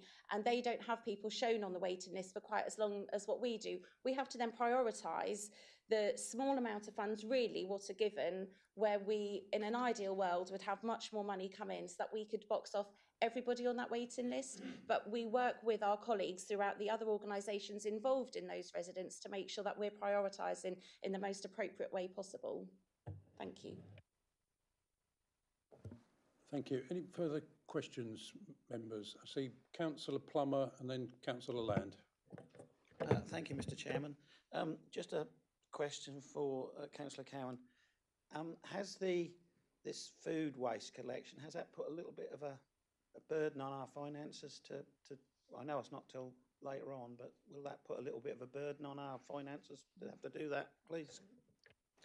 You're quite right, it isn't incorporated in Q3 figures because we aren't even there yet, because it doesn't kick in until, well, Q1, 2 of next year. And then, of course, it starts with food waste in slightly different things. But if you'd like, I can get Alison. I think she's still here.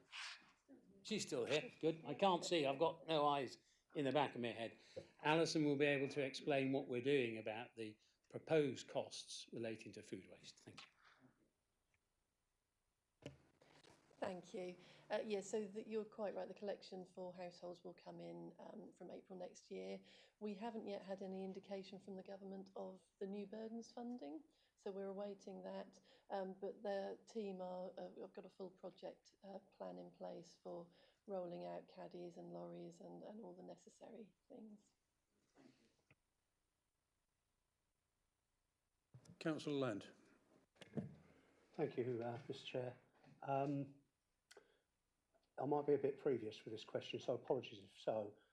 Yesterday, the government announced around just under £12 million of funding for Norfolk for household support fund extension.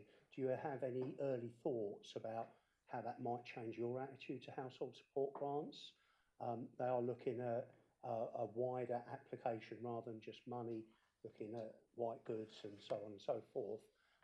Initial thoughts, and I'll give you an opportunity to tell me how great you are. Initial thoughts about that, please.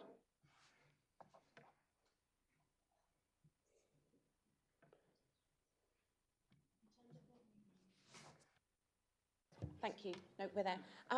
Yeah, no, it is. So obviously we've done the household support fund before, and like Councillor Cowan said, lots of the residents that we do work with, support with, and especially in those realms, they are experiencing challenges, and it isn't right and proper that we go to them 1 month, think that it's all fixed, and they're never going to return to us again.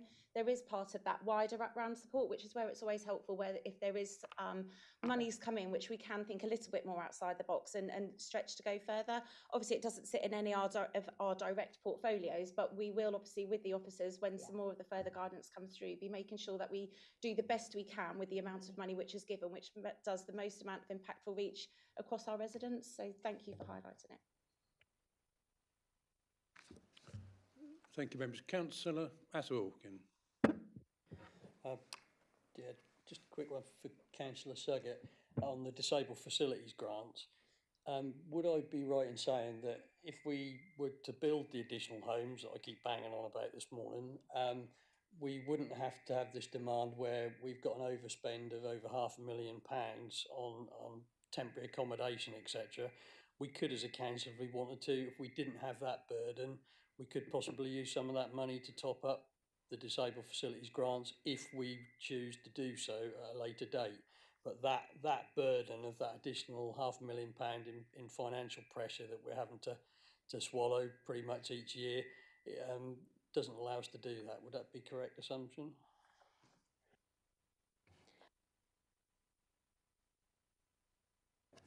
I wouldn't say it's a direct result of one to the other. We do need the houses. We definitely need some houses. We need, we've got around 1,400 people on the housing register, and despite the team's best efforts, the people, our residents in temporary accommodation, they have gone down from near the 140 to more near the 120. It's really important to recognise the churn in those numbers. That's not just a decrease in, say, 20 people. You'll get 10 people come off and 12 people go on, and there's that churn in there as well. But I think what is really important in that aspect is the reason why people are presented in the first place. We've got domestic abuse, no fault evictions, separation of families, which are the highest sort of reasons as to why people are presenting to us in those kind of formats. But there is that wraparound support, what some of those residents need around some of their lifestyle issues, their abilities to budget for themselves and all of that, which is where we work really well with our partners in Citizens Advice and NHS and what have you, to make sure that those residents have got the best help and the best support that they can have, so that actually we try and stop them from presenting to us again. The guys that come to us with the disabled facilities, obviously they need a certain type of requirement in housing, and there just isn't the money to adapt all the houses. And I know at Planning Committee a few months ago, we had an application come in for a specific house designed for a family with some very challenging needs. It seems a really crude way to be able for us within our planning policies and our regime to have to get a house like that purposely built to go through that kind of theatre, but that's sort of what we had to do. The monies which we're having to find to box off temporary accommodation, if as a council, if those funds were released, we chose to spend them on something else, we could. There is, I suppose, the flip side to that argument is the monies which are coming down, the calculation as to who gets what, that seems to need to be boxed off, because we don't seem to get the right sort of percentage for what we need for the amount of residents who are presenting to ourselves needing it. So whether it's a saving that we make in temporary accommodation or a saving we make somewhere else in our budget, it would be something which would be going above and beyond, as we often do as a council, to step into spaces which isn't necessarily directly for us to intervene in, albeit we want to do the right thing for our resident. But I think for me, looking at how it's calculated as to how much funding all the different local authorities get for their DFGs would be something which would be need to be looked at, as well as, and if we did want to look at it as a council, I think it's something which is proved popular enough that we ought to be able to look to do that if at a point in time it was the right thing to do. Thank you. Councillor Atterwell. Thanks for the answer. I think a simple, probably yes or no would have sufficed, because I'm a little bit confused by that answer now. To be honest, all I was trying to make the point was, as a council, we have significant budgetary pressures, and one of the ways that we can relieve that budgetary pressure is to sort out the temporary accommodation and the fact that we need more affordable homes. And all I was alluding to was the fact, and probably didn't put it across very well, the fact that we have a local plan review. We're going to get a lot of pushback from people about building extra houses in communities that a lot of people are not going to want. And the stark reality is, if we build those extra homes, A, we get people in decent homes, B, it reduces the budget pressure that we've got in here, which is already over £500,000 more than we'd originally budgeted. And that would then enable this council to have the ability to have a conversation to see if we wanted to spend that money, what we're having to find for the temporary accommodation, on something else like the disabled facility grant, if we chose to top it up. I agree that the money coming down from government is not enough. It hasn't been enough for years under governments of any colour. But I think it would just give us the freedom to make those choices, and we don't have that freedom with the budget as is. And one of the is probably the most significant pressure we've got is temporary accommodation. We need to build the houses, and that's a story that, again, I come back to, we need to be telling when we're sitting down with all these communities saying, we're going to have to build. We need to build because there's a lot of positives that come out of that building.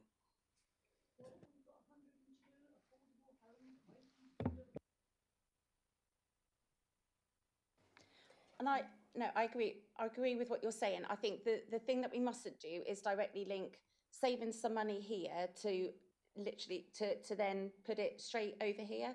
The money which is having to be found through to accommodate the temporary accommodation overspend at the moment, there are other things what are having to give to allow for that, other things which we might like to choose to do, which we can't choose to do. But I think when we get to a point where there are those savings being seen, and it is going to be through the building of houses and lots of that, hopefully that wraparound support where we can start to benefit our residents better so they're not representing is the one thing. And then absolutely a conversation as to hopefully we'll be in a place as a council where we've got some underspend. We can look at what the right thing is to do to use that underspend on, and it would be right and proper that DFGs would be something that would be considered in that conversation. Thank you. Thank you, Councillor Suggett. Any further questions, councillors? Councillor Bambridge. Well, it's just a comment on this actual subject, and thank you, Councillor Suggett, for reminding us of the recent planning application for a particular planning application in the district. I appreciate that to build houses to accommodate the sort of adaptations that come through with these applications is very expensive.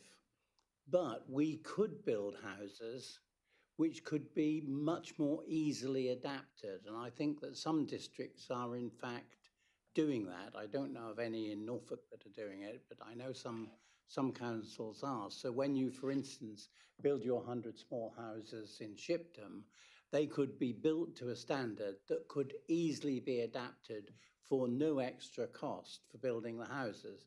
So the 10 or 12,000 pounds extra it would cost to make the adaptations in every house can be ignored. But we could ask the developers when they build those houses to build so that most adaptations are the same, aren't they? I know there are some that are different, but most are the same, and they can be built to that standard quite easily, and I think other places are doing it.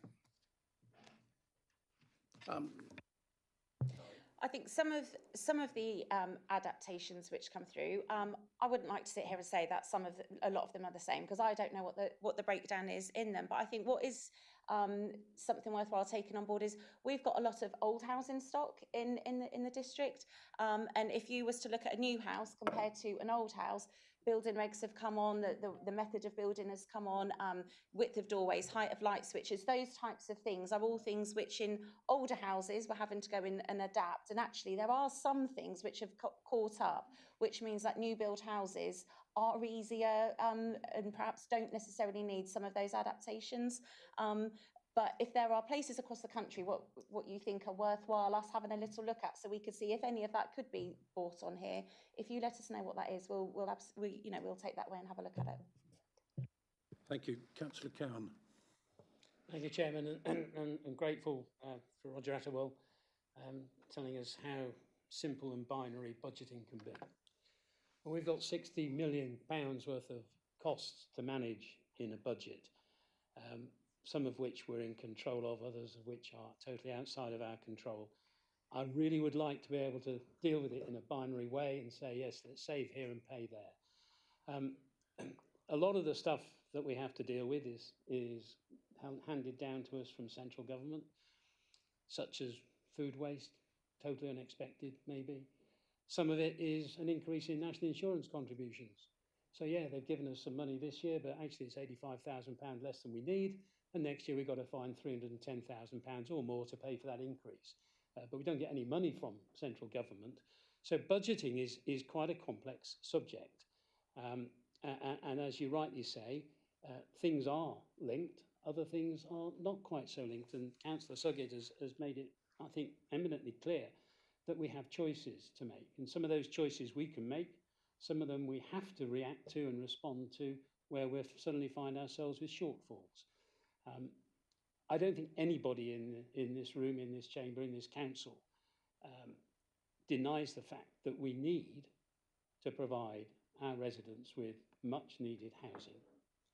Everybody believes that, and that's why we are doing what we can do in terms of providing temporary accommodation where it's needed, and some of the work in Thetford and Dereham, and you'll have seen from the report that we're actually actively looking for other properties to be able to do that. Some of the property that we have, as Councillor Suggett says, is significantly aged, and the costs of improving that may be completely unrealistic. So we have to look at other ways of dealing with it. We also need to encourage our registered housing providers to provide accommodation to meet some of the demands, and that's what we're doing. I don't think any of us disagree, Roger, with your sentiments at all. I really don't think we do. I think what we're trying to do is walk a tightrope of a budget which is fluctuating. It's actually being able to use the right money in the right way, and everyone will be aware that we have constraints on capital and revenue spend. And we're trying to do that in a way that delivers everything that our residents ought to have at the best possible price. And we can only do that if we all pull together, and I think we are doing that. So looking ahead, I know that next year's budget is balanced. We've been through those discussions and debates.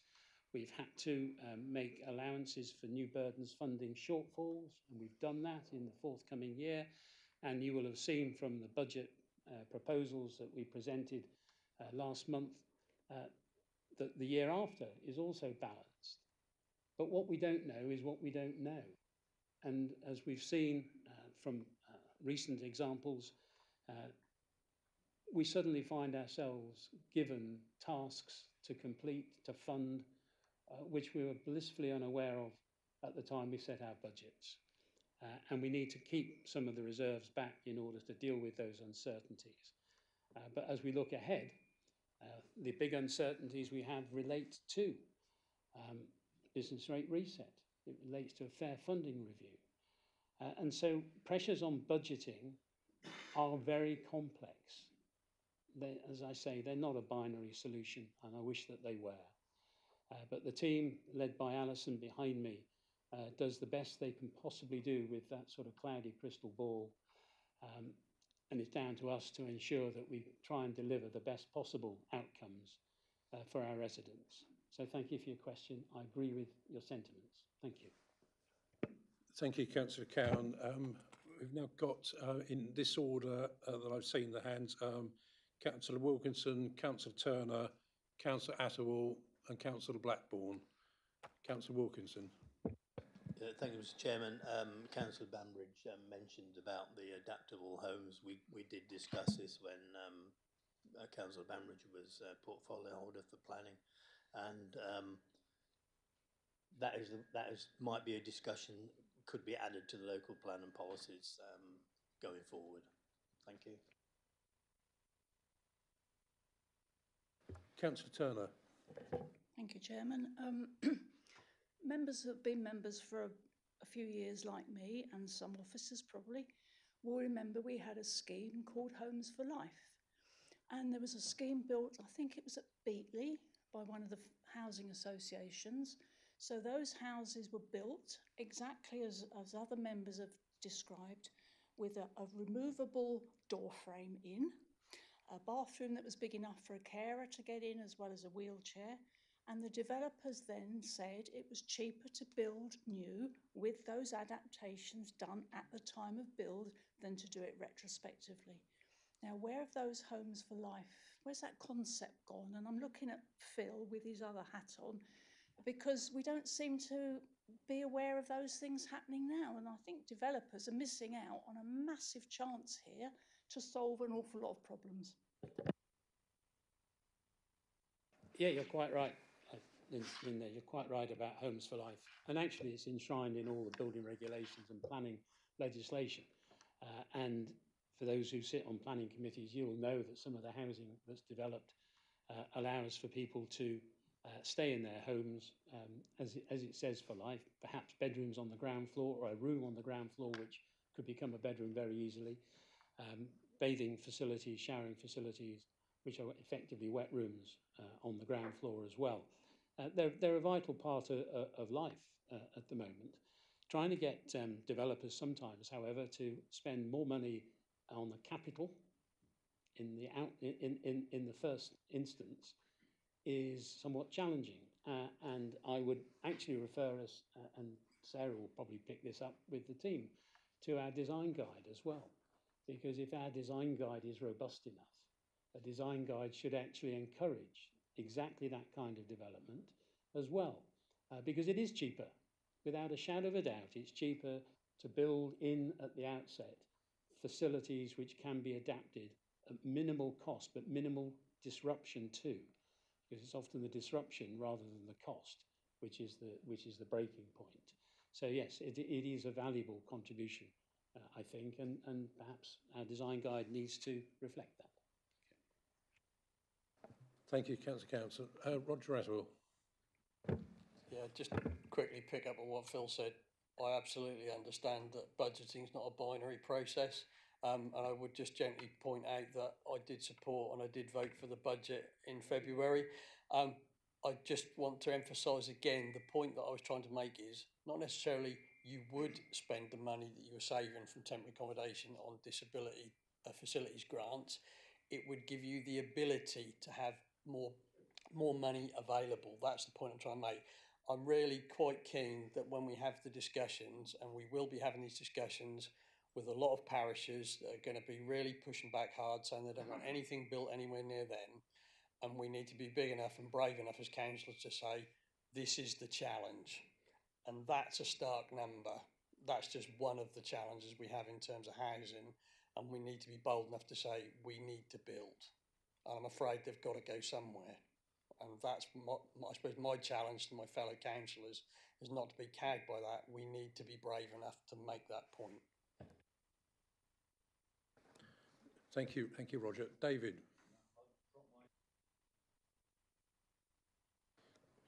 Any further questions, from members?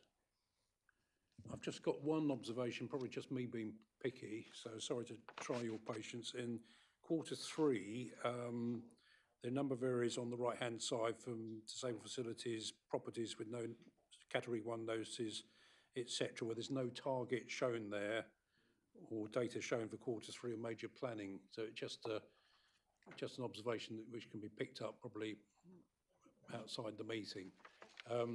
Thank you very much, members, and thank you to Sarah and her team. You're welcome to stay for the remainder of the meeting.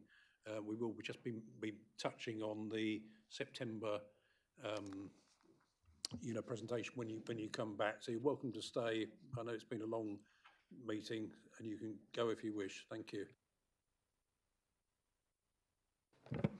Thank you, members.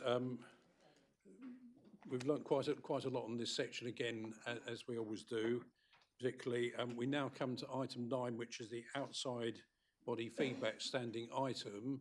We've very grateful for Councillor Bambridge, who's submitted an outside body report on the internal drainage board, very comprehensive. If you'd just like perhaps to present that, and we'll see if any members have got questions for you.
Thank you, Councillor.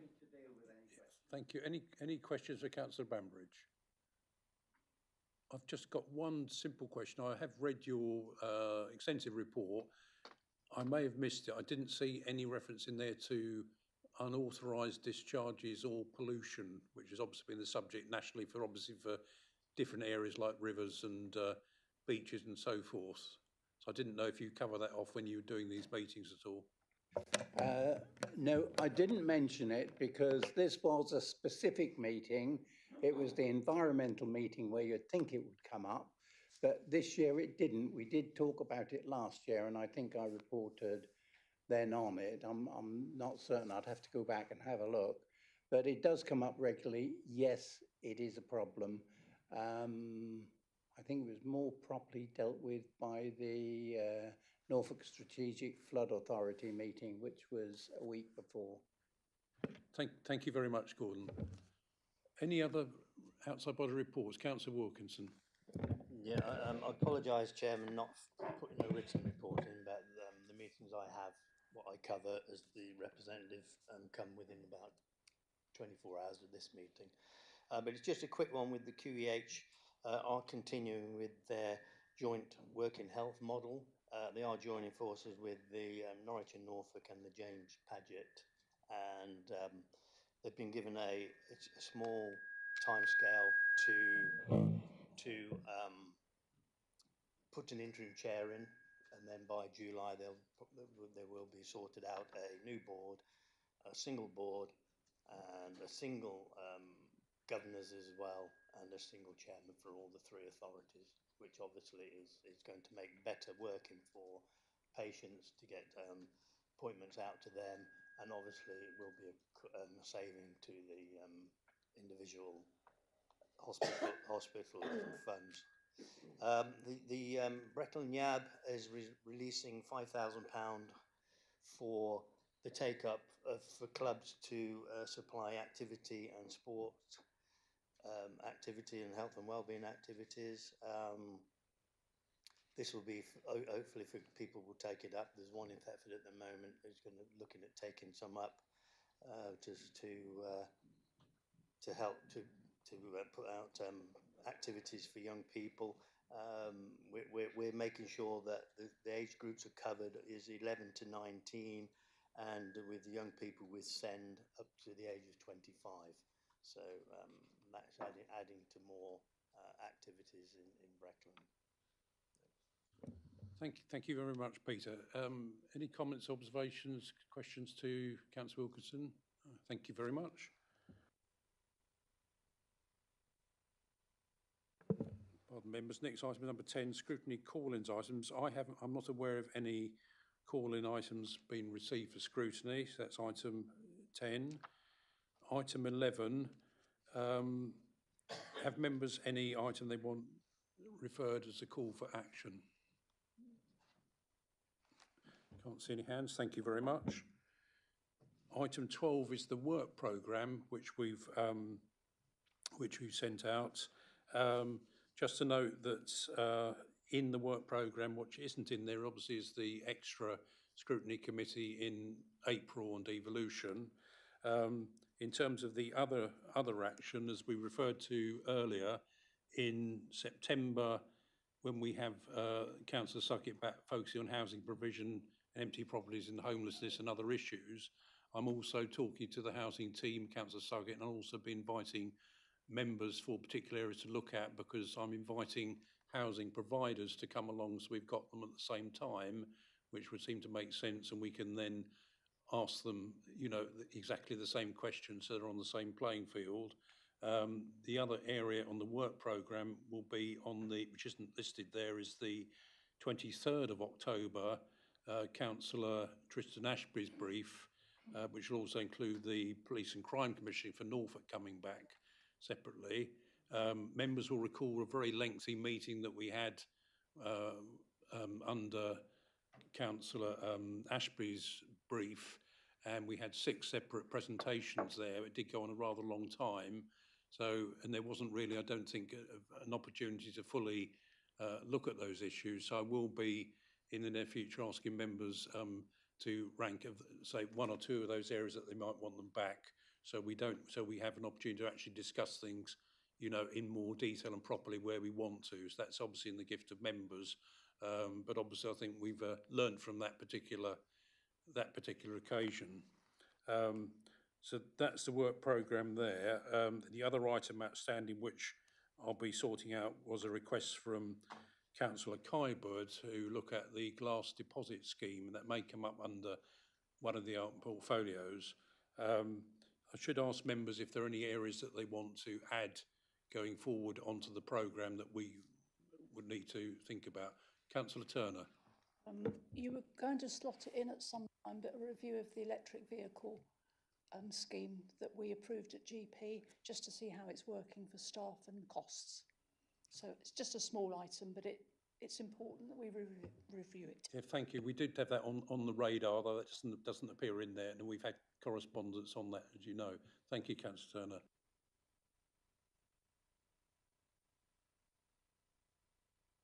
Questions from members? Councillor Banbridge. Well, possibly just one, IDOCS.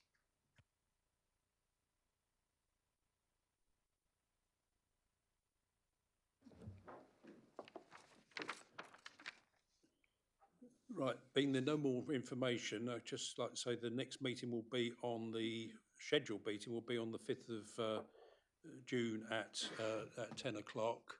And there being no other business, I declare the meeting closed. Sorry, it's been a long day. And thank everybody for their participation and their stamina. Thank you.